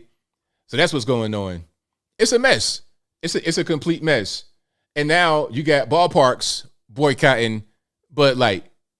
You going to Wrigley Field. You going to what's that? Truist Park out there where the Braves play, the Rocky Stadium. You going to all these places, and people are not going to buy Bud Light. I was reading some of the comments, and they said that at one bar, I forget the person was. One bar, they filled a keg up like every couple of days normally with Bud Light, but it had been some weeks before they filled it up. Every maybe twice like every 2 days they filled a keg to every now and again. Because ain't nobody buying it.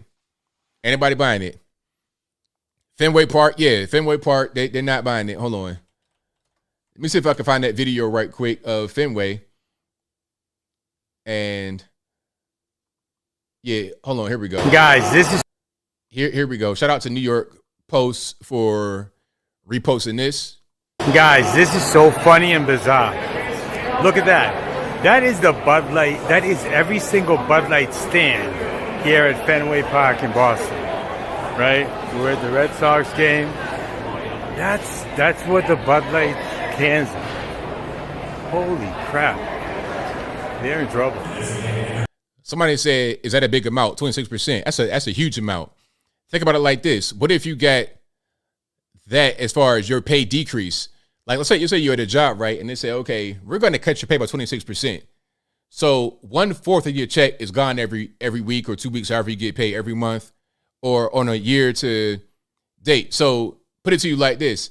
If you got paid $100,000 and then you get cut at $75,000, that's a big difference. 100 grand, 75 grand is a big difference. Now, go into the millions and billions of dollars. That's a big difference. From $1 million to $750,000. That's a big difference. And if that continues, you're talking about getting into the 1/3 territory, into the 33% territory. I mean, that's bad. And Bud Light is number one beer in that category. Number one, they hold that spot. So, and ballparks, that's a big sign right there. That is the Bud. That's a big sign right there. If you can't go to the ballpark, and if you're going to the ballpark and nobody's buying Bud Light, that's bad, because that's going to be a place you have a captive audience that are going to drink beer. All right. I'm not a beer drinker. I'm not, that's not my cup of tea. Okay. But if you go to a ball game, guys are going to drink beer for sure.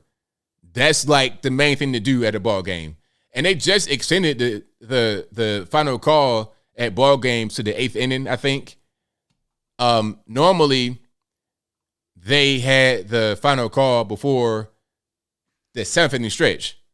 Like at the end of the 6th, they would have final call because they want you to sober up before you go home. Because guys are driving, they don't want anybody to be drinking and driving. So they extended it to, I think, past the 8th inning. Guys are saying, hey, that might be a problem because guys are going to go home. They just got done drinking when the game is over with, and it's going to cause problems. It's going to cause wrecks. They don't have time to sober up. So they're trying to sell more beer is the point I'm making. And if nobody's buying Bud Light, now we got a problem. We got a serious problem. All owned by InBev of Belgium. Hey, shout out to them. I heard about the ultra right beer, Tina. Yes, I did. I saw a commercial about that. Hey, it makes sense to me. Why not go ahead and market your beer if people don't want to drink Bud Light? Say, hey man, if you don't want Bud, come over here and drink our beer. That's a great marketing to me. Hip Hop Thinker says, hey, yo, ABL, who drives the Bud Light NASCAR vehicle? It's going to be a hard year for them. Oh, man, you might as well get a new sponsor. Get a new sponsor because that's not going to work anymore. Switch teams. Go to Jordan or somebody. I don't know who you're going to go to, but that's not going to work anymore. Unless you're Dale Jr. or somebody like that, like a guy that cannot really be canceled. But if you're just kind of middle of the road kind of guy driving the Bud Light car, man, that's not going to be good for you. All right. So, and that commercial, you guys see the commercial? Hold on. It's a countrified commercial. I read that. I'm like, really countrified? Is that what we're going to say? Hold on. So here is the commercial.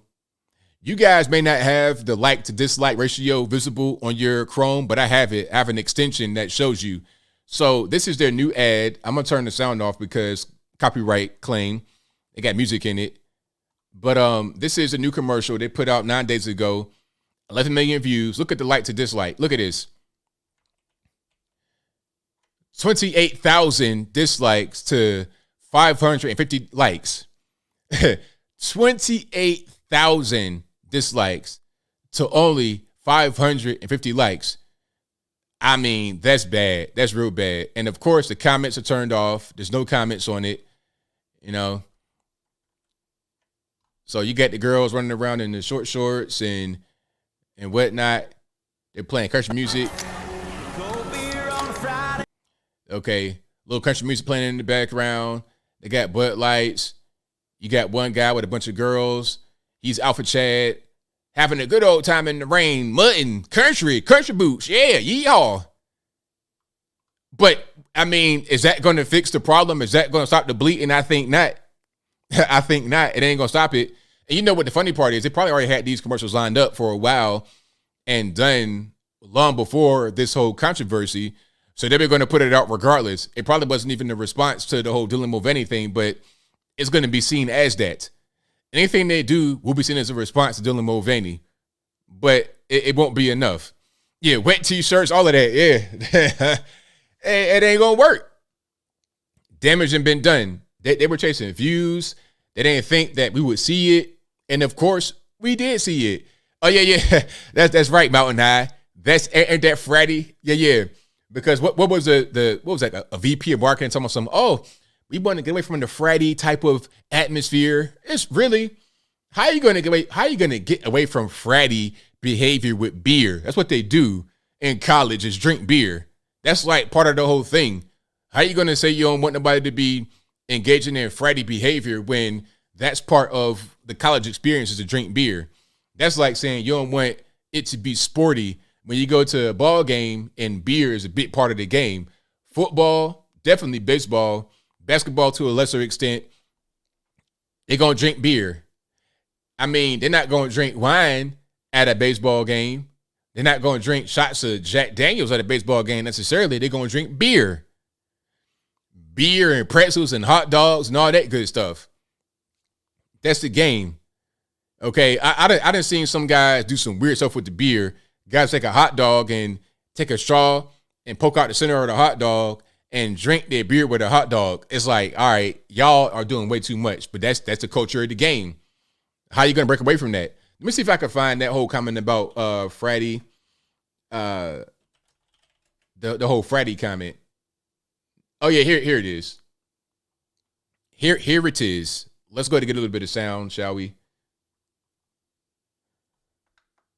Or nah? Why can I not hear sound? What's going on? Am I tripping? Hold on. Let me make sure that it's not me messing up.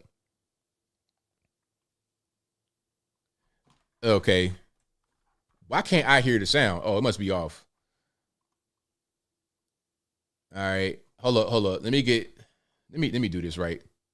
Super clear mandate. It's like we need to evolve and elevate this incredibly iconic brand. What does evolve and elevate mean? It means inclusivity. It means shifting the tone. We had this hangover. I mean, Bud Light had been kind of a brand of fratty, kind of out of touch humor. And it was really important that we had another approach. Yeah, fratty is bad. They're just Now, that was Alyssa Heinerscheid, and she has been put on leave. She has been put on leave, for real. I'm being serious. Like, I read that in my video. She might as well have been fired, but she got put on quote-unquote leave as a result of the whole controversy, because this comment right here was not a very good So one. I had this super clear mandate. It's like we need to evolve and elevate this incredibly iconic brand. What does evolve and elevate mean? It means inclusivity. It means shifting the tone. We had this hangover. I mean, Bud Light had been kind of a brand of fratty, kind of out of touch humor. And it was really important that we had another approach. Out of touch. How about out of a job? Okay, out of the company.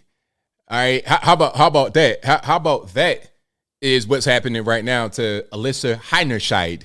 Talk about, like, I mean, I don't understand why people get on board with companies like this. Like, what's the hiring process? Okay, you got to have somebody that understands the culture and then that can continue to promote the culture. You don't elevate by going to the LGBT. That's not what you do. Maybe they were just trying to spread their wings and get kind of greedy. I guess so. I don't know. Yeah, she's out of touch for sure. The marketing team is terrible. Terrible.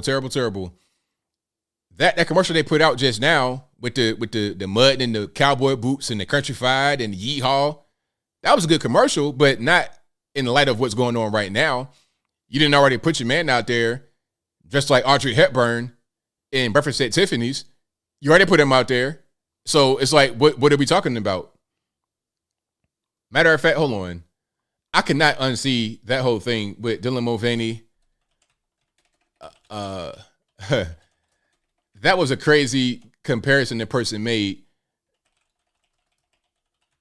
Is there going to be an image, a mashup? Please let it be a mashup. Or it might not be. Never mind. I really don't even want to see that, actually. Actually, yeah, I do. Hold on. Let's compare and contrast. Then I'll move on. If you like what you're hearing so far, please give the video a thumbs up. Like the video, share the video, do all that good stuff. That'll help me out tremendously. So here's the question, right? Who did it better, huh? What's up with these white males naming themselves and trying to imitate women, like iconic women from the past? You got your man Zooey from Montana, like Zooey Deschanel, right? Trying to be like her. And then you got your man Dylan trying to be like Audrey Hepburn from Breakfast at Tiffany's. Like, nah, you look more like you play for the Boston Red Sox than anything else. I'm not getting Audrey Hepburn vibes, okay? So that's your man right there dealing with this big, crazy jaw. Okay, you can forehead a pile of bricks and break them with one clean swoop, all right? With the Bud Light, that's him. And then you have the actual Audrey Hepburn, all right? So who wore it better? Who wore it better? You tell me. I'm trying to figure it out. Dylan Mulvaney or Audrey Hepburn? All right, you let me know.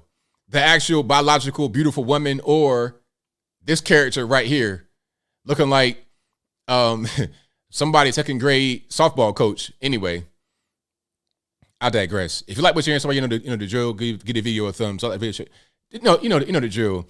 Give me some likes on the video. I need that because the white man's holding me back. Okay, did I get to everything I wanted to get to? I have more, but I have no more time.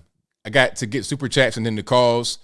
Oh, can I please, before I continue, no comparison, right? Audrey Hepburn, the real woman. Before I go to the calls, can we please address your man Tim Pool destroying Lance from the Serfs? Can we please do that? Oh my goodness, this was amazing. Are they twins? No way, Jose. But this was an amazing comeback that I think you guys should utilize when you have this type of debate going on. That kind of debate, you got to use this comeback. Hold on. Let me see if I can find it right quick. Shout out to Tim Pool. Tim Pool did great in this.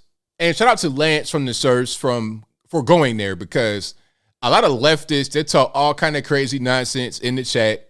They'll talk real greasy in the chat, but they won't come up to actually debate you. They'll stay, they're keyboard warriors, right? They're keyboard warriors. They won't never come up and say anything.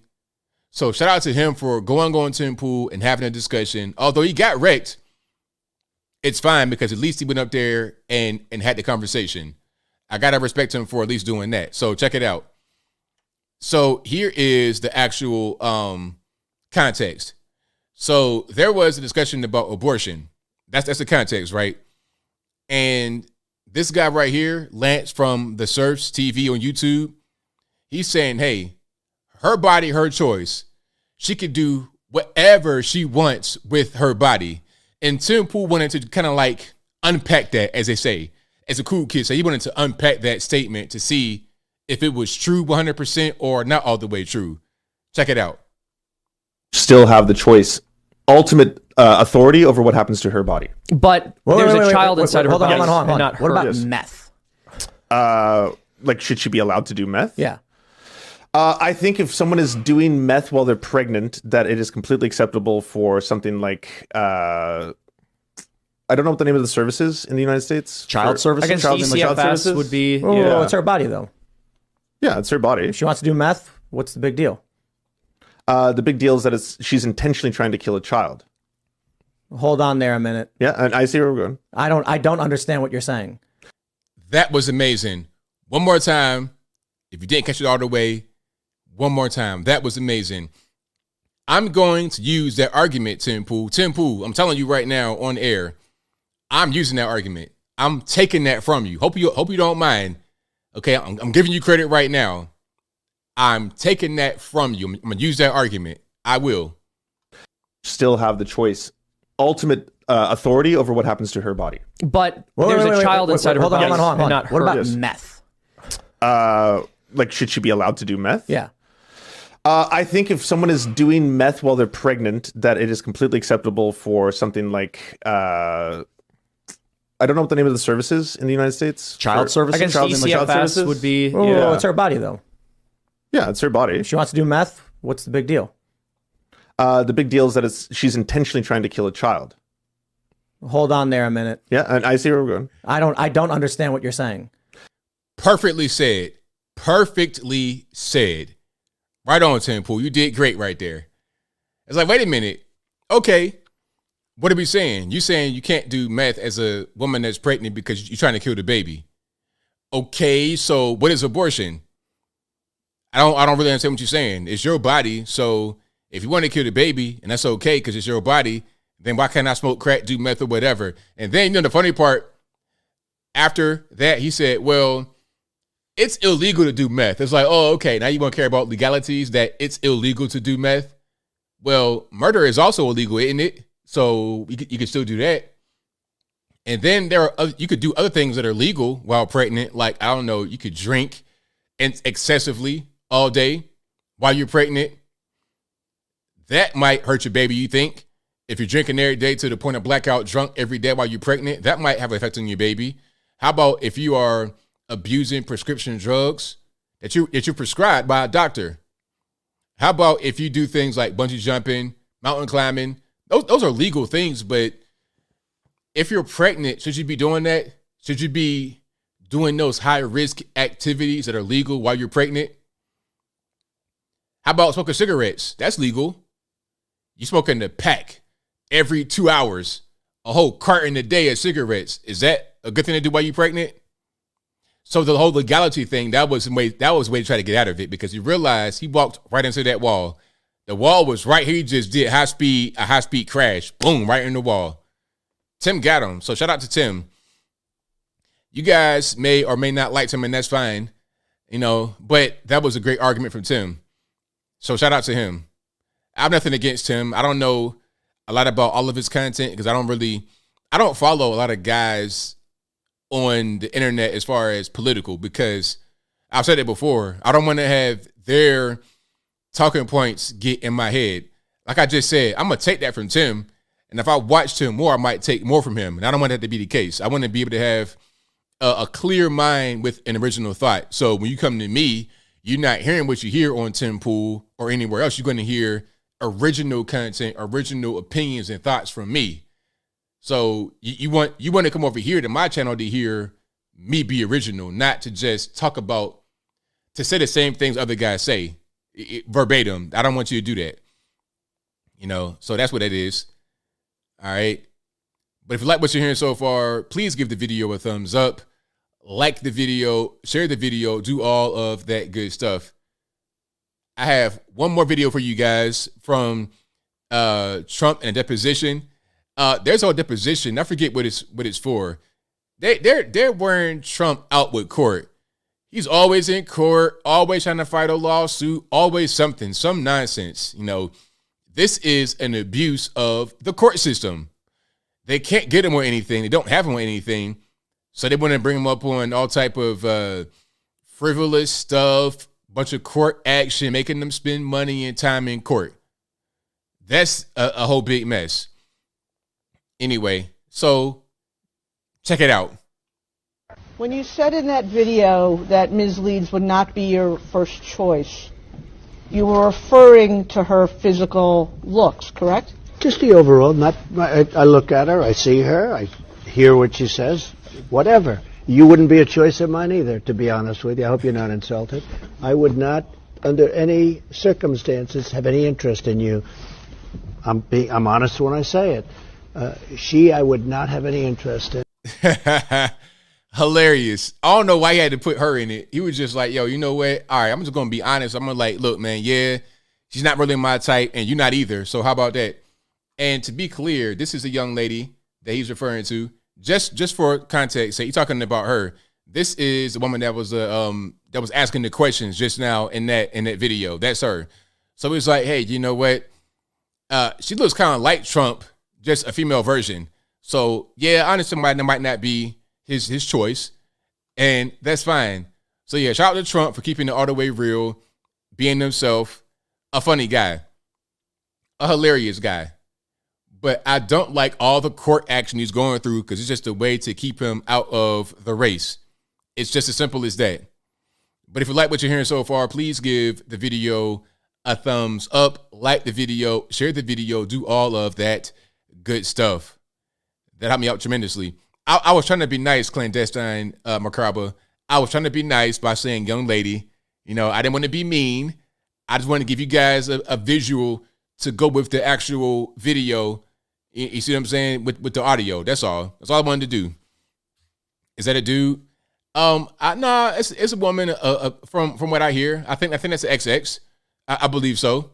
Yeah. But you know, nowadays I can't tell.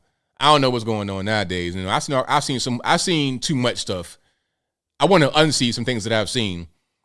For real. Can I get the Men in Black, the little blinky jank? I want that to just happen because I want to forget some things that I've seen.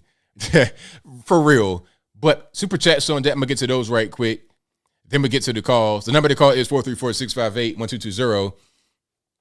Thank you to Alien Spaceship who says, shout out to Georgia Peach and her cousin George watching in Kentucky. Shout out to them. Thank you to Blue Baggins who says, in a Chicago suburb just yesterday, and I seen the guy walking down the street all alone past the L station wearing a mask. It's like, why? What are we doing? Thank you to Caius who says, how about Biden not attending the king's coronation? Did you watch Trump on the stand talking about E. Carroll? I guess that was her right there. I just played E. Jean Carroll. I think that's her. How about his interview with Nigel Farage? I've not seen that one. I got to check it out. Shout out to Ed Ramsey who says, ABL, seems like there was a mall shooting in Texas. Why isn't any exercising their rights? Thank you to Hunter Haas for being a member who says, hope you are doing well, man. Almost at 1 million subs. We're getting there. We're getting there. Thank you to No White Guilt, who says, rocking it tonight, brother. I appreciate you for that, man. Appreciate you as well. Thank you to Coco Z for the donation with the GG controller. Thumbs up. Thank you to Dutch Schaefer, who says, imagine being a cop in New York City. Unimaginable. I had to leave. I would have to leave. If I was in New York City as a cop, I'm going to do some, it wouldn't be good. Trust me. I don't want to say what I would do, but hey, man, I'd be like Judge Dredd in there. Seriously. Thank you to Genesis Kingsword, who says, please don't ever wear Justin High Heels ABL. I'm not. I would never. Thank you to Jay, who says, I knew before it all came out. A middle-aged white woman was behind it. LOL, usual suspects. No surprise. Thank you to Vercom Praises, who says, what's your reaction to Kim Gardner resigning Soros DA plant in St. Louis? I did not know about that, actually. She resigned? It's interesting. Hey, maybe her job was done, because wasn't she there during the whole Baltimore Freddie Gray time? I'm not surprised that she's gone. Nope, not surprised at all. So here's my question. What's she going to do next? Is she done with public office, or will she get into something else? That's the question, because she might want to go higher. She might want to try to become a senator or something crazy like that. You never know. So, you know, we can celebrate that, but it's like, all right, what's next? It's like celebrating, what's her name? Lori Lightfoot stepping down or not winning the mayorship again, but then having the guy Brandon Johnson come in there. It's like you just did a shift from one evil to the next. So it is what it is. All right, let's get to the calls here. Again, the number to call is 434-658-1220. There's also an email in the description if you want to be on Skype in the bottom left-hand corner of the screen. If you're drinking, please don't call. Like if you're drunk right now, just watch the show and enjoy it. Okay, that's the key. You had 1 or 2 beers, okay, but if you're drunk, just don't, please, because I will hang up on you. All right, let's go ahead and get into it. 434-658-1220. Do not be afraid to call. It is all to the good. All right, let's go to 808. You're on the line. Who am I speaking to? Hey, ABL, it's your boy in Hawaii. I haven't talked to you in a while. How's everything? Everything's all right, man. How about yourself? Good. Just wanted to check in real fast. I'm on my way to work, but like I said, I haven't been able to. I usually catch the replay on the way home, but man, you're killing it as always. I just wanted to call in and encourage you. I've been watching you for years. Me and my kids watched the whole 2020 election stream the whole time with you, so you're doing your thing like always. But I just wanted to update some of the people maybe on some of the things going on here in Hawaii, because we're out on an island and a lot of it isn't, mainstream, so to speak. So they had this law put in called the Safe Spaces Law. I don't know if anybody heard about that, but everybody knows when the Supreme Court ruled about requiring people to give a reason to conceal carry being unconstitutional, New York right away put in, whatever they were trying to do, which is being fought, and then Hawaii did something similar, and it actually went through. So every business, now this is the thing with concealed carry anyway. If public property or private property doesn't want anybody to carry a gun in their establishment, hey, that's their right. I just won't go there, no problem.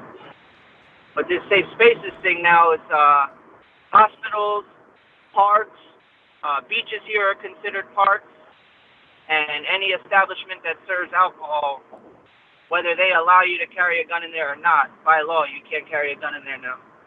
I see. So they're trying to make that whole thing apply to everywhere you go. You can't really go anywhere. Okay, I see. And to make it worse, the city is giving out free signs for people to put for patrons and everyone to see right on their front door that says no guns allowed in here. Wow, that's crazy. Sitting ducks. Yep, absolutely. So, yeah, and the governor that got elected here recently, when they were talking about his stance on the gun issue and things like that, and the reporter brought up, this is scary stuff, dude. The reporter brought up challenges from gun rights advocacy groups and things like that, and how, he saw that. His exact answer was, let him. I've got good lawyers. Wow. It's tyrannical. And I moved from the East Coast. I lived in North Jersey, right outside, maybe 30 minutes outside Manhattan. That's where I grew up. And I was just telling my wife 2 nights ago, I said, we've been gone from Jersey for a while now, but thank God, because we see some of the videos, and it's just total lawlessness, and it's a shame. But I'm hoping that by 2024, people wake up and realize this ain't gonna fly for too much longer. Absolutely.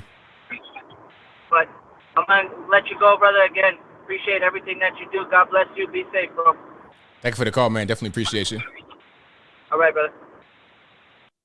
Yeah, that's crazy. Yeah, I can see how they can abuse those laws where they say, okay, it's got to be a safe space, and you can't go here, you can't go there. Yeah, I see how that goes. That's pretty bad. I'm gonna see you online. I'm speaking to. Hey, what's going on, ABL? It's your boy Joe Davis Media Network, fam. All right, man. What's going on? Nothing, man. I've been moving. That's why I haven't been doing no lives lately. So, okay. Yeah, but besides all that, man, everything's been going fine. How about your way? Everything's good, man. Can't complain at all. Oh, that's good, man. So I wanted to call in about the Navy because, I'm a Navy veteran. Right on. And, we talked about this on my show the first time that we ever collabed together on the show with Brandon. We talked about how the world was going to get to the point to where it was not going to make any sense. We fast forward now, that was a year ago, we have a drag queen trying to promote people to come into the military. Now, here's my thing about this. And maybe I'm being wrong or maybe I'm being crazy. But the military is supposed to represent masculinity. Am I correct so far? You're right. 100% right. Okay. So, me, you, any young boy that played in the yard, in the sand or whatever, had little toy soldiers, your idea of the military is you're supposed to have a uniform, you're supposed to be armed, you're supposed to be fearless, you're supposed to defend your country in the time of war and come home, right? In one piece. That's the goal. That's right. That's what you're supposed to do. Well, when you got something like this representing this guy, this Joshua guy representing the Navy, saying that he's a digital ambassador. He makes the whole idea of the military, the U.S., look like a joke. So our enemies are sitting back saying, okay, so this is what these guys into now? They want to, when we get on the battlefield, they want to dance and give hugs and blow kisses. Fantastic. While that is happening, we will make sure that we're going to bring Armageddon to them like they've never seen before and rip them to shreds. That's what the enemy is saying at that point when they see that. Absolutely. It's really a shame because, you're gonna have Russia, China, everybody else. They're gonna play on that and use it against us, and it's like we can't see that that's happening to us. Yeah, in fact, I think they do see it. They don't care because this is right here is all about. It's like a pressure cooker, man. I think about this all the time, ABL. I think the whole divisiveness that we're seeing in this country is like a pressure cooker. I'm a chef, so if nobody doesn't know what a pressure cooker is, it's when you put your food and stuff in there and you set it to a certain time to just cook. And once it gets to that limit, that pressure is at its max. That's when that pressure lever pops up and all the steam start coming out, letting you know that, hey, we're at our max. We can't go no more. And I think that's what they're trying to do. They're trying to create that within the country because none of this makes any sense.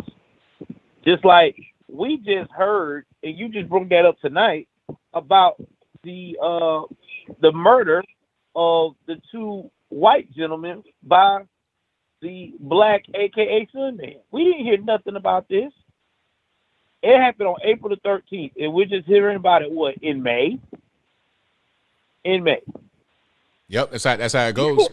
Because, you can't make it up. You gotta, can't make it up. Right. You can't push a narrative about it. So that's why we don't really hear about it. And that's just how it goes, unfortunately.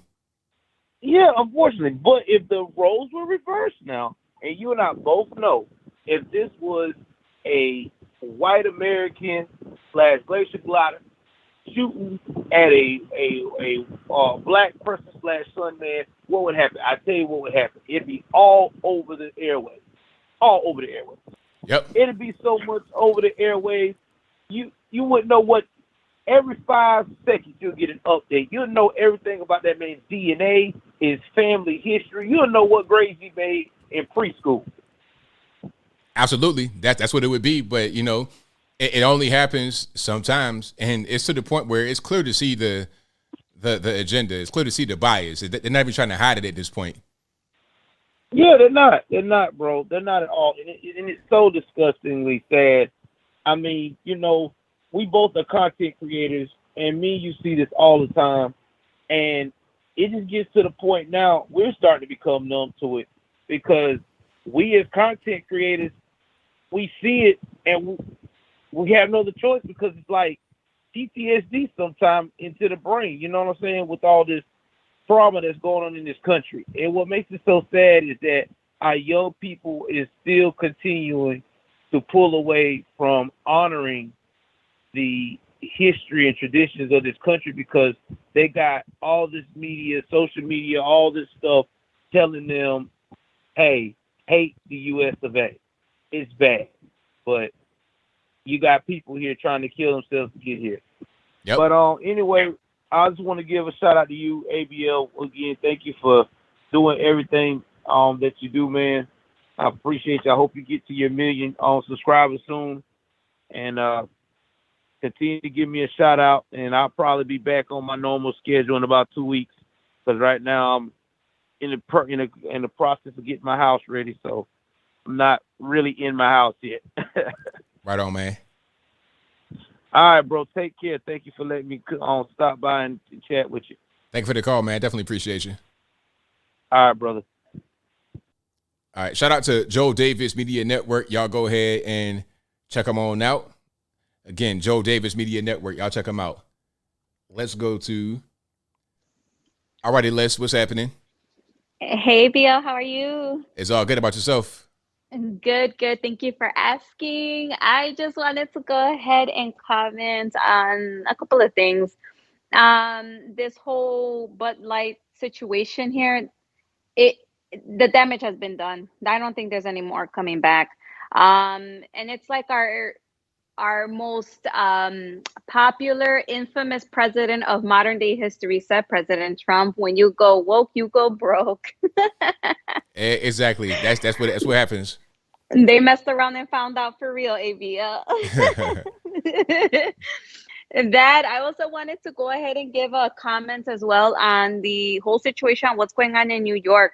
This is why it is very important in blue states that, the police departments have the backing of their government officials. They have to do their job. They have their hands tied. And when they have their hands tied, this is what we're starting to see. And this is not the first, rodeo that we've been seeing, ABL. Like, it's nothing but complete havoc, in these blue states. So that's prime example of why our police departments need to be taken care of, and they need to have the backing of the government officials. Now, the last and not least, this whole Navy thing, I think it's ridiculous. Our whole look, not only is it from our government, but it's also of our military, ABL. And correct me if I'm wrong, our military is supposed to represent strength. You're right.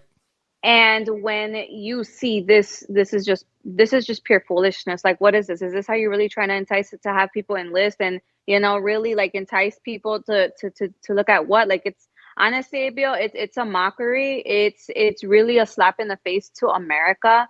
And I don't know, maybe this is going to be the end all of the Navy. We don't know yet, because in reality, the same way that you see a lot of these companies going woke and they're going broke, where is it going to lead for this branch of the military? That one, I guess we have to wait and find out, you know? Absolutely. Just that's all I wanted to comment on really quick tonight. Great show. I wish you a wonderful night. We'll see you soon. God bless you. God bless the chat. And the little patriots are actually asleep, so take care. Thank you for the call. Appreciate you. Bye-bye. All right. Great call. Shout out to Les. And shout out to you guys for being here. The number to call is 434-658-1220. Again, 434-658-1220. All righty. Let's go. All right. Speaking to 617. Hello, 617. Can you hear me? All right. Going once, going twice. All right. I don't know what happened to 617. I couldn't hear him. 860, you the line. Who am I speaking to? Hey, ABL, it's F&A Ranger Xbox. How you doing, brother? It's all good, man. What's happening? Hey, I just want to give a quick apology. I was long-winded last weekend. Don't mean to do that. Try to keep it short and sweet. The sole purpose of the military is to defend the United States of America. It's not a social experiment, period. They're training to kill and die, and it's not a pleasant business. The problem is all these mama boys called home and complained over the years, and this all started right after Jimmy Carter in 1979 instituted the Department of Education. Shortly after that, they took away spanking in schools. That took away fear of consequence. Now that people are raised with no fear of consequence because they don't spank them in school and they got the dads out of the house, these kids are being raised with no fear of consequence. You know, humans learn from, we have a short gestation period and a long childhood where we're supposed to be protected. Where other animals, they come out and hit the ground running, like snakes. They get no parental guidance. It's all built into their instincts. We have to be trained and taught and conditioned on how to function in our society. Bees don't have that problem. Ants don't have that problem. That's why socialism works good for them, because they're not individuals. That's not the way they are designed. People are individuals, but we all have to have certain communal standards that we abide by. Now, my hat's off to the gay bars in Chicago that are boycotting this, because I have nothing against gay men. When I see gay men, I'm thinking, cool. That's two good-looking, well-groomed guys that are out of the dating pool. Awesome. Better odds for me. I admire your sacrifice. But I just want to close real quick. Did you hear about the young man that got 170 college offers and $9 million in scholarships? Yeah, I did see that. Yeah, I was hoping you'd do a story on that amazing young man. Anyhow, that's what I'd like to see more of. I don't want to see none of this gangbanging stuff. I don't want to see no more Jocelyn Smith or Kevin the Calculator in Brooklyn being shot, randomly and stupidly, but, for just being a child at the wrong place at the wrong time, born to the wrong parents, And I'll close with that, brother. Have a good night, and God bless America. Let's get our country back, folks. Bye. Thanks for the call. Appreciate it. All right. Shout out to my man for calling. Let's get to some more here. Let's go to 425 here online. Who am I speaking to? 425, hello. Can you hear me? Hey, ABL. Good evening. Good evening. How are you doing? Hey, so I just wanted to get your thoughts on transgender women. So, okay, so you're talking about biological men that identify as women? Yes, exactly. Oh, okay. So what's your specific question about them? Well, I noticed that I live in Seattle, and they seem to only want or go after straight heterosexual males. Which means like trying to date him or something? Well, they go after specifically straight males, and they rarely tell the men that they're going after that they're actually biological men. And a lot of these guys don't know, so they end up getting tricked, and they even, they can live with these guys for months without even knowing it. They don't have any clue whatsoever. I don't know about that part. I don't know about. I think if I live with somebody I'm gonna kind of know what's going on downstairs. I'm gonna kind of figure out what's happening. I think at a certain point, if that's going on and they live together, then maybe the guy's not so straight. Maybe the guy's not so straight. Maybe the guy says he's straight, but he's not quite straight. Well, but to your previous. But the surgery ain't gonna. It's not gonna be the same. I think to your previous point though, people that do stuff like that, where even if it's just like you're out at a bar or something like that, and the guy's trying to talk. Right. I think at that point it needs to be a disclosure made. Like, hey, you know what? I'm trans or whatever. You gotta say that from the beginning, because that's really, it could be considered sexual assault, because you're not telling me a thing that I need to know. So that's not okay at all. Uh-huh.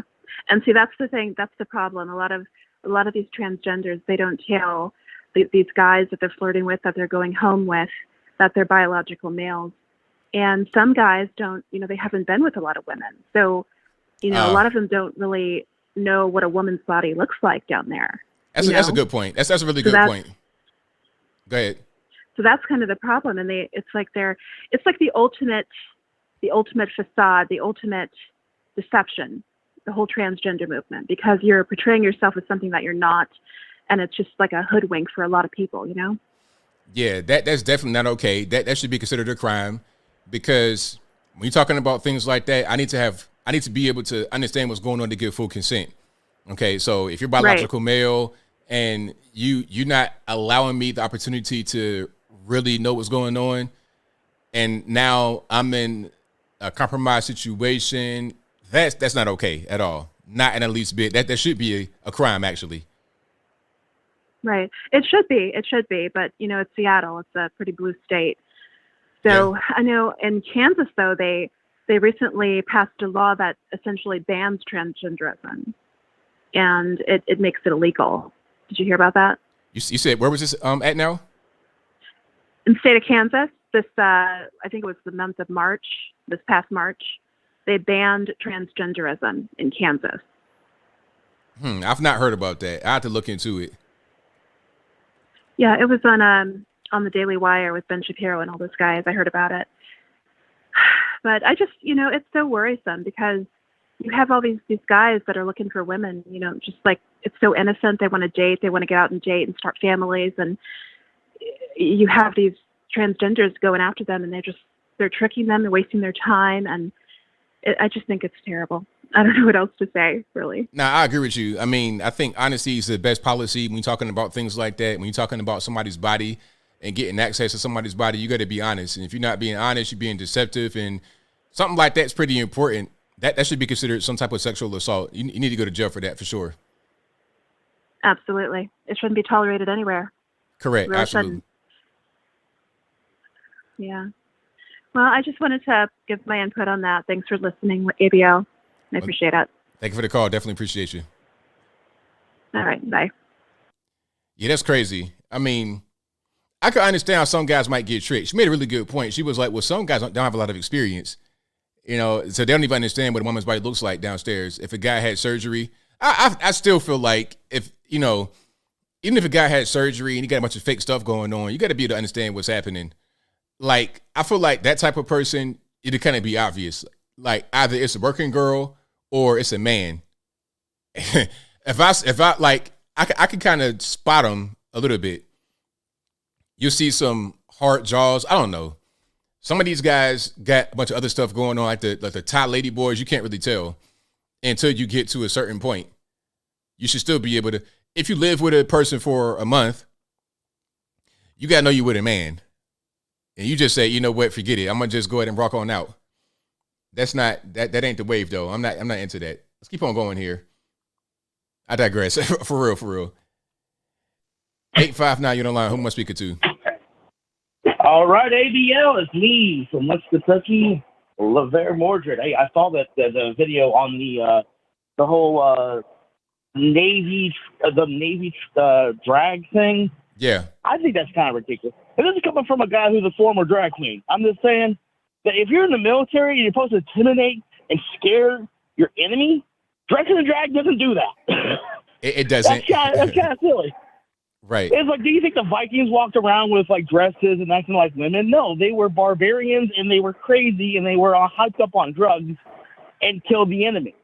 And one Viking would probably take down like 6 guys because they were scary, unpredictable, and people thought they were nuts. Do you really think? I want to look at the military and the modern day military and look at it. It was like, are you insane? We're on the brink of World War III, and you're too busy dressing up. Come on, that's silly. It's really crazy, and you know, and the thing is that the worst part is that you got the guys performing, and they got the uniform on, they got a Navy uniform on, and then changing into drag, and then performing on the base. So it's like you're linking the two together, and like you said, it doesn't really invoke fear in the enemy. Yeah, it does. It does not. It makes us look like a joke. And I want to be honest with you. I was in ROTC when I was younger. I had my drill sergeant yell at me because I had my shirt untucked. You can only imagine like what his thought process, or my thought process, or any thought process when they see that stuff. You know, the uniform is supposed to be a badge of honor, and you're supposed to be a warrior who is a person who is thirsting for blood. You're supposed to serve and protect our country. You know, that's what we fought in World War II for. We were taking on the Nazis, and my God, like the Nazis were horrible way of done to people on the military reasons why. My grandfather was in D-Day, and if at any time, I want to tell these people, any time in history, when did dressing up in drag made a good advantage in combat? Yeah, I can't think of any time. No, I can't think of any time either. I'm like, and also you're talking to a former person who did drag, and like it's a performance, it's an art, it's for fun. But me painting, like I'll give you an example, painting is not going to help me on the battlefield. Me learning how to skateboard is not going to help me on the battlefield. Right. It's kind of silly. It's sad. And you know, I love the show. I've been listening to a lot of your stuff, man. Much love, man. Hey, keep on rocking, bro. Thank you for the call, man. Definitely appreciate you. Hey, man, you gotta meet me in Lexington sometime, man. We gotta hang out and have some fun, bro. Oh man, it's all good, no doubt. No problem, man. Have a good one, man. Bye. All right, shout out to the caller. Yeah, man, the military with the drag, that's not really going to get her done. That is not going to get her done at all. Let's get to some more here. All right, 504 to the line. Who am I speaking to? Hey, ABL, it's Alien Spaceship. All right, man, what's happening? All right, so I was talking in the chat with Rapper 10,000, and he was telling me about there was another spy balloon, but Atomic Tabasco confirmed that it was going towards Mexico. But either way, it's in our airspace, technically, in the Northern Hemisphere. Well, they probably always have these spy balloons up over the sky, and normally we don't see them. But I think the real big one that happened a few weeks ago, we were just able to see it, and everybody took pictures of it. We get these high-powered phones, so now it's like more eyes on it. Right. And also, I was looking through some articles, and yeah, it does seem like that balloon was able to transmit signals back to Beijing. Oh, of course. Yeah. I mean, we knew that from the beginning because they wouldn't send it over here if we couldn't communicate with Beijing, of course. Right. And also, you know, I agree with, the other callers, what they were saying about how it's very bad for our military to promote this degenerate behavior. And I mean, throughout, our history, since the founding of America from 1776, it was always patriotic and emphasized masculinity. And, it's not good for them to make the army appear, weak and defenseless. Yeah, that's not a good thing at all because, you know, part of defense is being able to have the appearance of strength. If you look weak, then that's going to cause you to get tested more, which is going to be a problem. Right, because you know there is like deception and stuff in war, and that's and there's certain tactics and whatnot. But in this situation, I think it's demoralizing. It's not like they're trying to appear weak and they're strong. I think they're just trying to demoralize it because a lot of people I know of, and just from my observation, it's causing people to not want to be in it anymore and to go, and then it's going to be replaced with these weak transgender people, and it would be easy for these other countries to want to go and try to fight us and whatnot. Right on. Yeah, and also I want to mention about the southern border that, I was thinking of probably a lot of like terrorists and different people have come through, most likely, and the people that did 9/11 and stuff. And I mean, and if we appear weak, these other kind of people as well from these terrorist countries would want to attack us again. Exactly. Yeah, and basically, earlier when I was going to this other area to go on the call, so on the subway, I saw what happened, but I didn't see all of it. So it was like similar to the George Floyd thing what the left was trying to do. Like I saw how they were trying to make it look like something it wasn't. Well, that's the whole thing because it's all about perception. Perception is reality. If you're able to make things look one way, then you're able to change people's perception. And if you do that, then you're able to, extract whatever you want, resources, attention, time. That's usually how it goes. Mm-hmm. And also, yeah, I do agree with, I don't understand why as I said, I'm half British, and I do think, with the Ukraine stuff, I would think that's unacceptable. I think there should be, the red, white, and blue for them. And I was trying to look up to see what that was, that Grim Reaper looking person. And, maybe it was somebody in one of those really old traditional garments, but the identity of the person is unknown. Okay. So it's just a random guy walking in the back, just randomly, creepily. Okay. It's all good. Yeah, I know.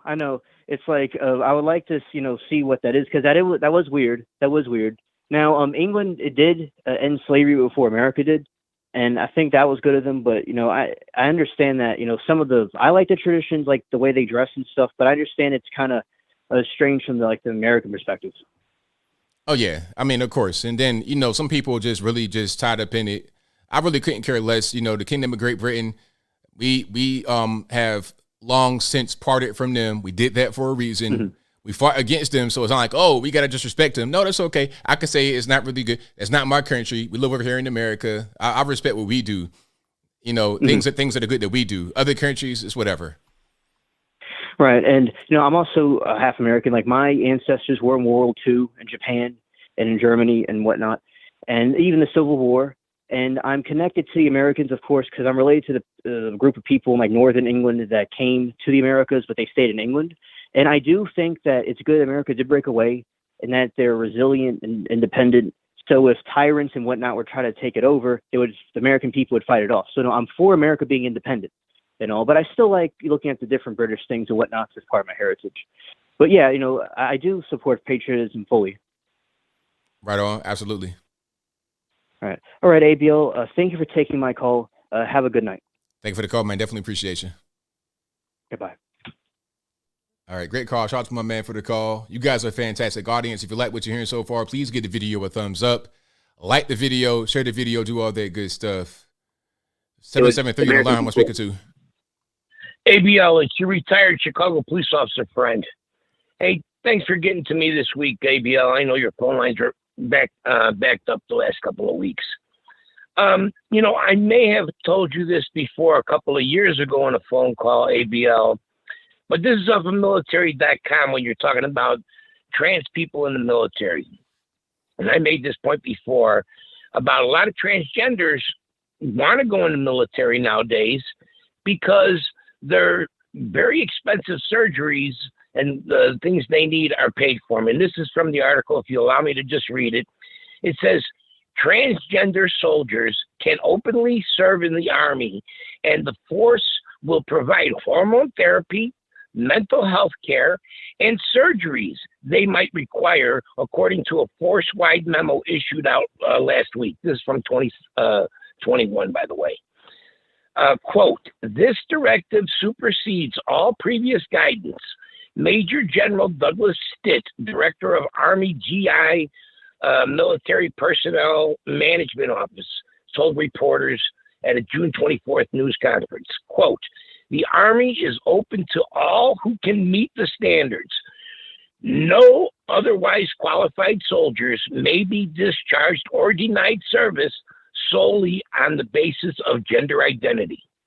So I had read an article a couple of years ago, and that's what I mentioned to you before, is, on some of these, in the media, a lot of these transgenders are now, because they would never be able to afford the expensive surgeries, especially if you want to go all the way and get gender reassignment surgery, which means new genitalia.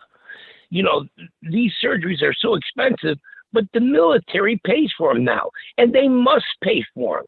They're going to pay for your hormone surgery, any mental health things that you need, and any real surgeries that you need. This is a fantastic alternative for transgendered if you can't afford to have the breast implants you want, to have the hormone therapy you want.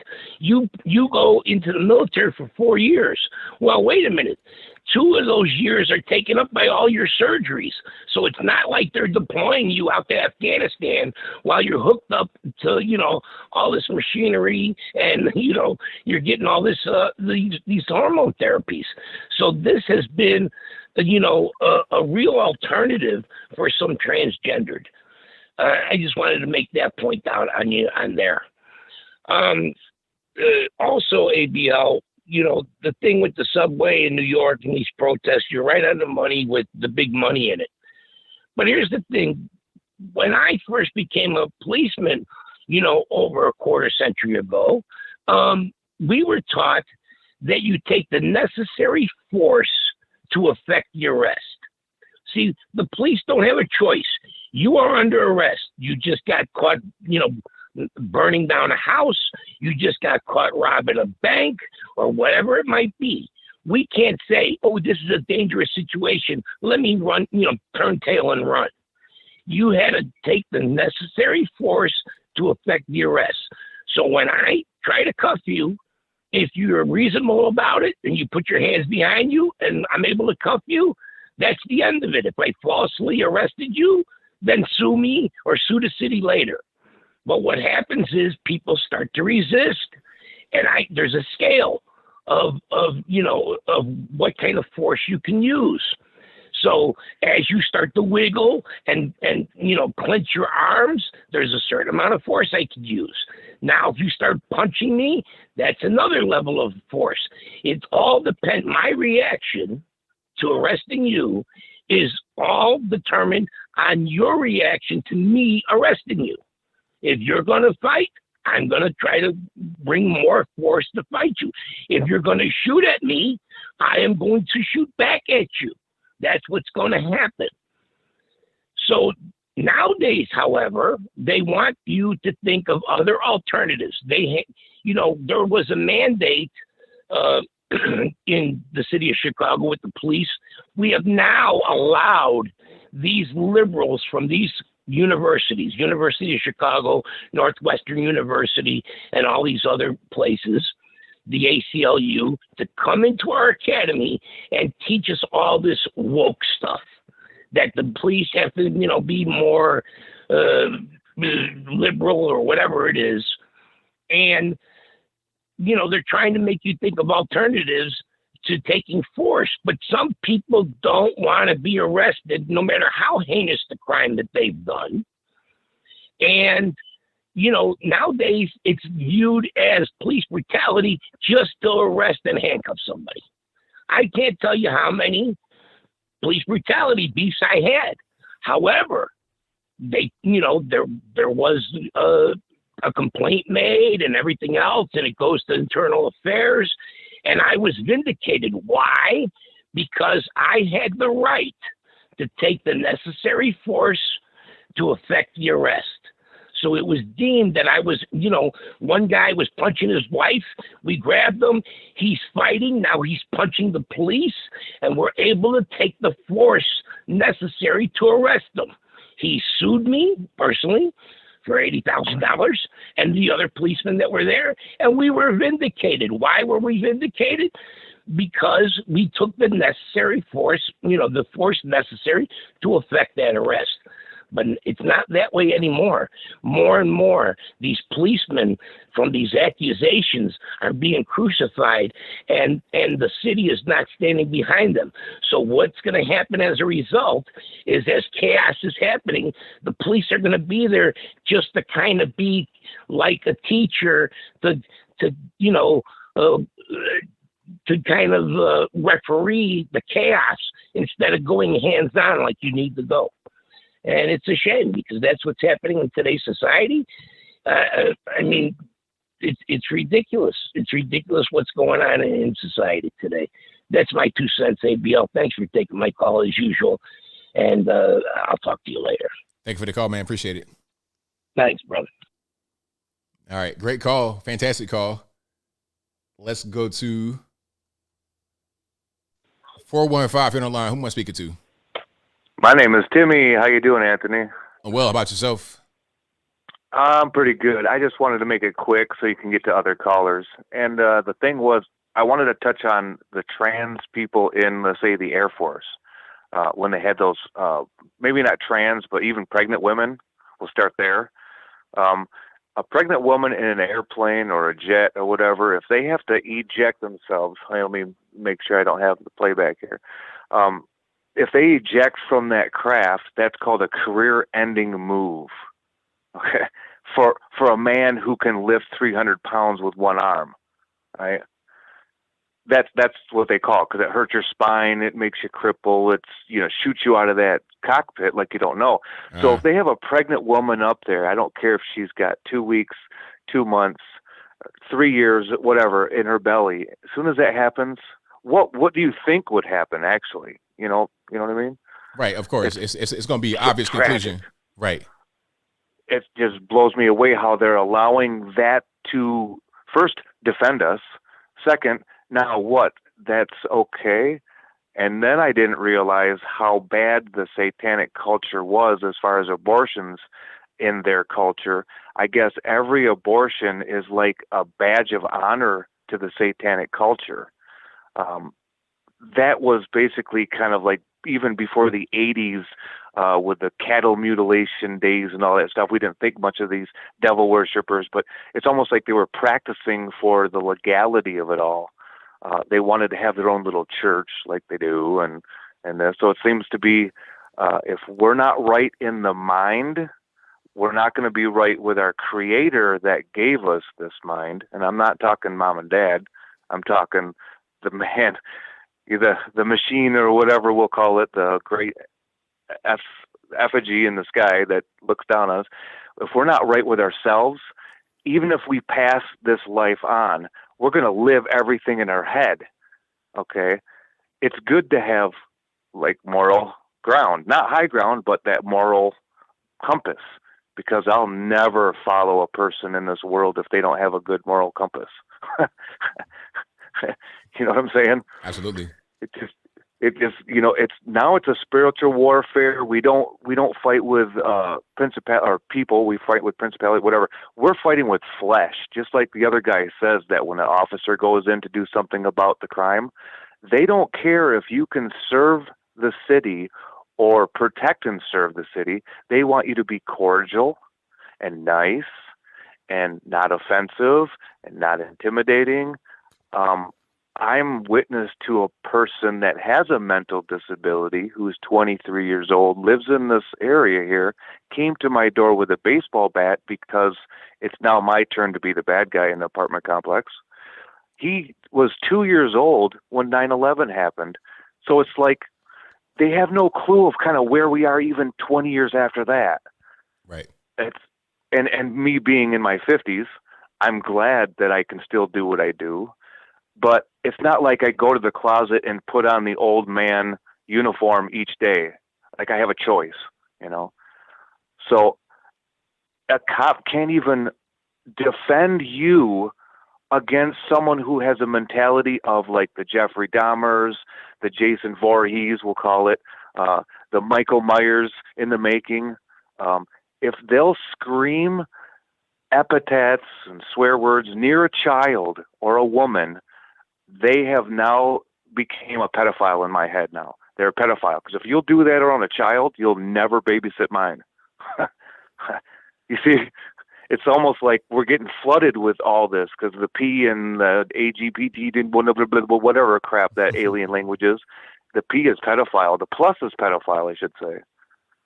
You know, right. There's no, first of all, it's all ego, because if they think they're going to find their own way to heaven by making their new body. It's like, who killed Bruce Jenner? Okay, where's he? All right. Okay, what happens? Does the Social Security number now disappear? I mean, who gets we get a new social now, Caitlin? I mean, it's like someone died right there. So I had to. They're gone. So it's almost like they're letting us murder. Big difference between killing and murdering, by the way. Thou shalt not murder is what it's translated, you know? Thou shalt not kill. It's like, I guess I can't eat my chicken. You're going to have to do it. Right. Good point. You see? Okay, but I'll let you get the next caller, and I love talking to you, brother. Thank you for the call. Definitely appreciate you. See you, man. All right, great calls tonight. Shout out to you guys. I appreciate y'all for chiming on in. Absolutely. Let's get to some more here. All righty. Almost make it to 617 on the line. Hello, 617. Can you hear me? Going once, going twice. All right. I see you were trying to call in a lot, 617. You have to have your ear to the phone. And if you're talking, I cannot hear you. I don't know what's going on. So, I don't know. Just tighten up. That's all I can really say. All right. 901, you're on the line. Who am I speaking to? Hey, ABL. It's Zach from Memphis. How are you tonight, sir? Oh, well. About yourself? I am well. So, I wanted to know, did you see in Maryland, I think it was like right around Baltimore, D.C., in that area, it's all kind of right there together, where a couple of 12-year-olds, I don't even think they were 13 yet, got on a bus at a bus stop and tried to shoot another kid that was on the bus that was on the way home. By the grace of God, the gun jammed and nobody got shot or hurt or nothing like that. But it was on Greg Foreman's channel, and I mean, it was just wild. I mean, these kids are just like it's out of control, you know. I mean, what's going on with these kids? I mean, it's insane, you know. I'd have never in a million years thought about doing something like that at that age, you know. Never in a million years. And now it's just like it's commonplace, you know. And I fear for where our society's heading with this generation, you know. Doing what it's doing, you know, everything that's happened in Chicago a couple of weeks ago, and you know, just no discipline, no nothing, you know. So, but I was just wondering if you've seen that story, and if so, you know, what are your thoughts about it? Yeah, I did see that, and you know, I can't say I'm surprised because that kind of stuff happens.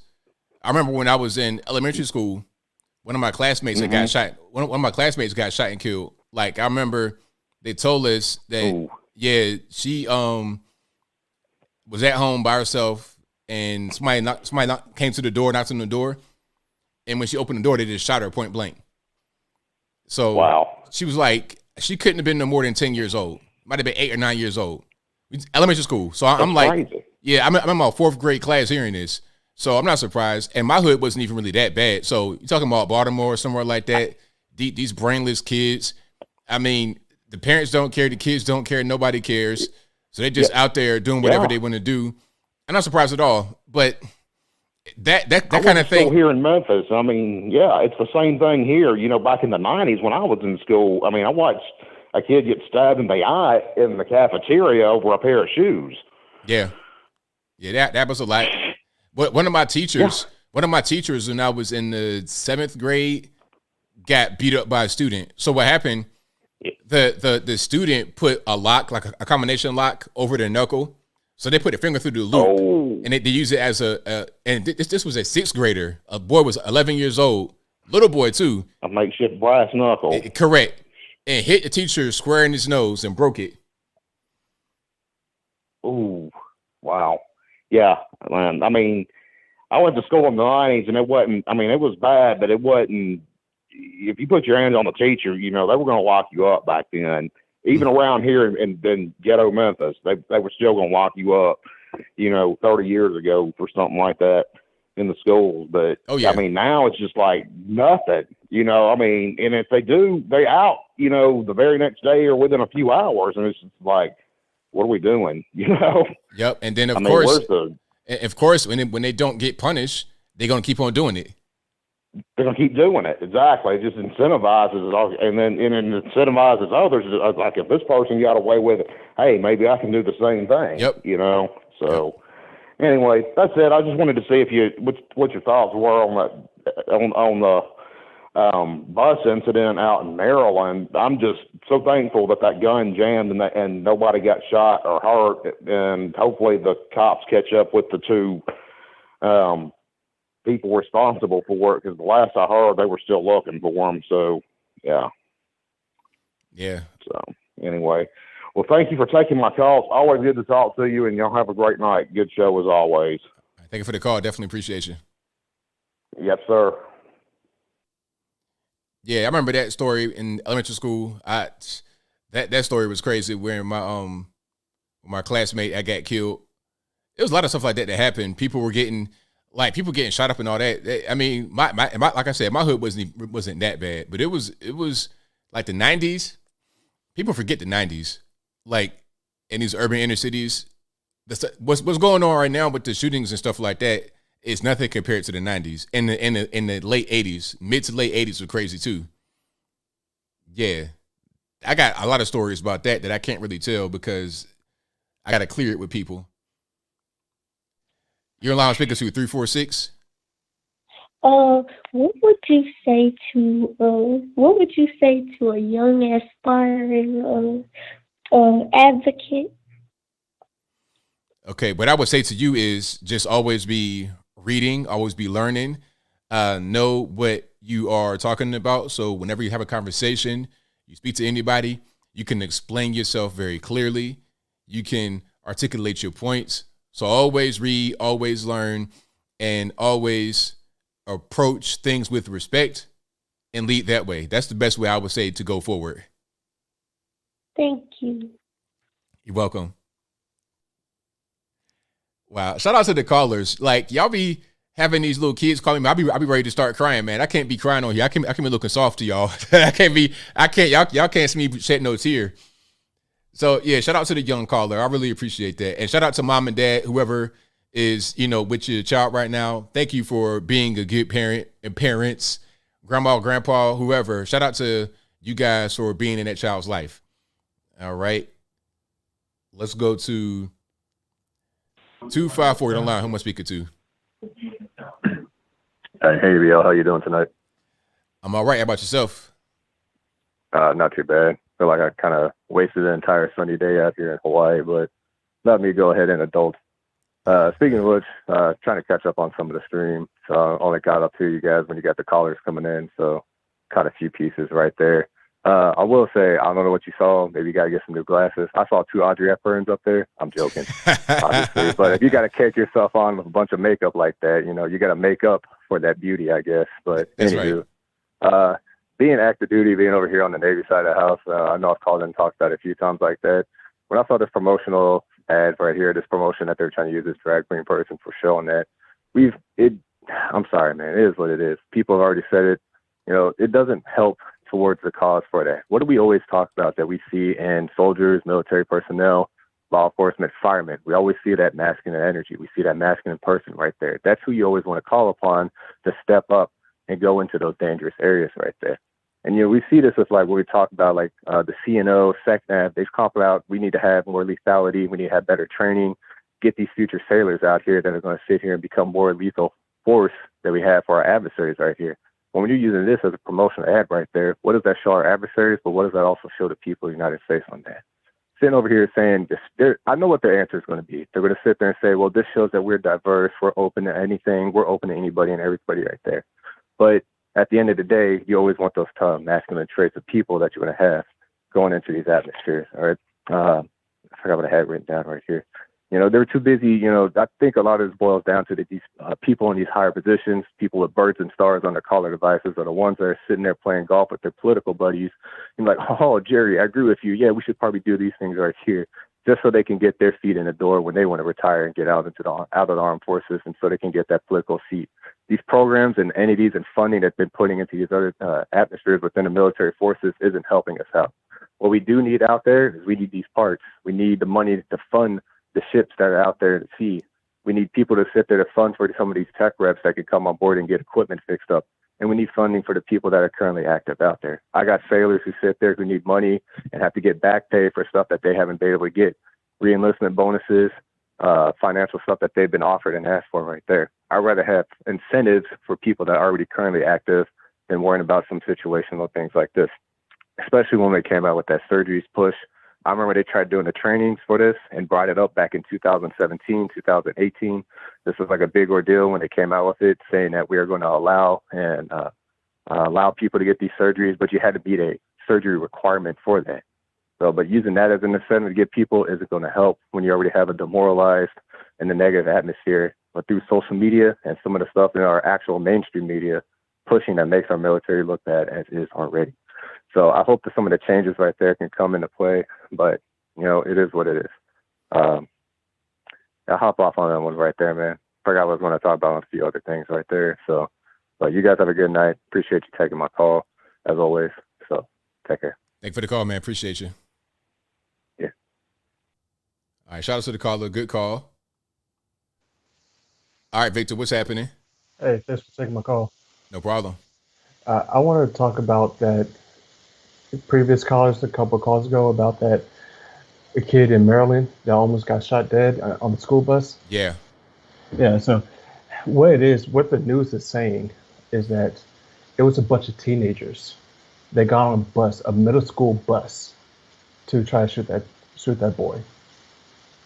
So we talking about like 14, 15-year-olds, right? Yeah, they're making it sound like they're older than 14, 15. And they make it sound like that middle school boy, probably 14 at the oldest. Right. Yeah. The thing is, I'm not totally shocked. And that boy probably was doing something gang related. Reason why I said, because there was a similar story in Baltimore where a mother said that she had to move her 16-year-old son out of the city. I did a video on that. I remember that. Yeah. She had to move her 16-year-old son out of the city because it was a 12-year-old boy that was threatening her son. And her son was getting in fights. I don't think her son was in the gang or whatever. They were just messing with him. But the 12-year-old boy that threatened the 16-year-old boy ended up getting killed. Wow, crazy.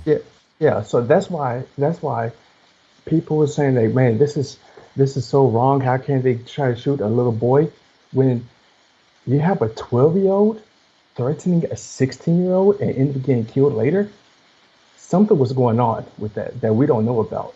Yep, of course. Yeah. So anyway, have you heard about Ebony Williams? Yeah. And what she said? Yeah. Like, matter of fact, I got a video coming out about that. I scheduled it for tomorrow. I've been watching that a lot. So do you want me to elaborate on that, or you can go ahead? Yeah. Okay. But if people don't know, Ebony Williams, she's a black woman on the Grill. I think it's called Grill. I think she's a lawyer. Mm-hmm. They asked her a question about whether would she date a bus driver. Yeah. She said no, she wouldn't date a bus driver.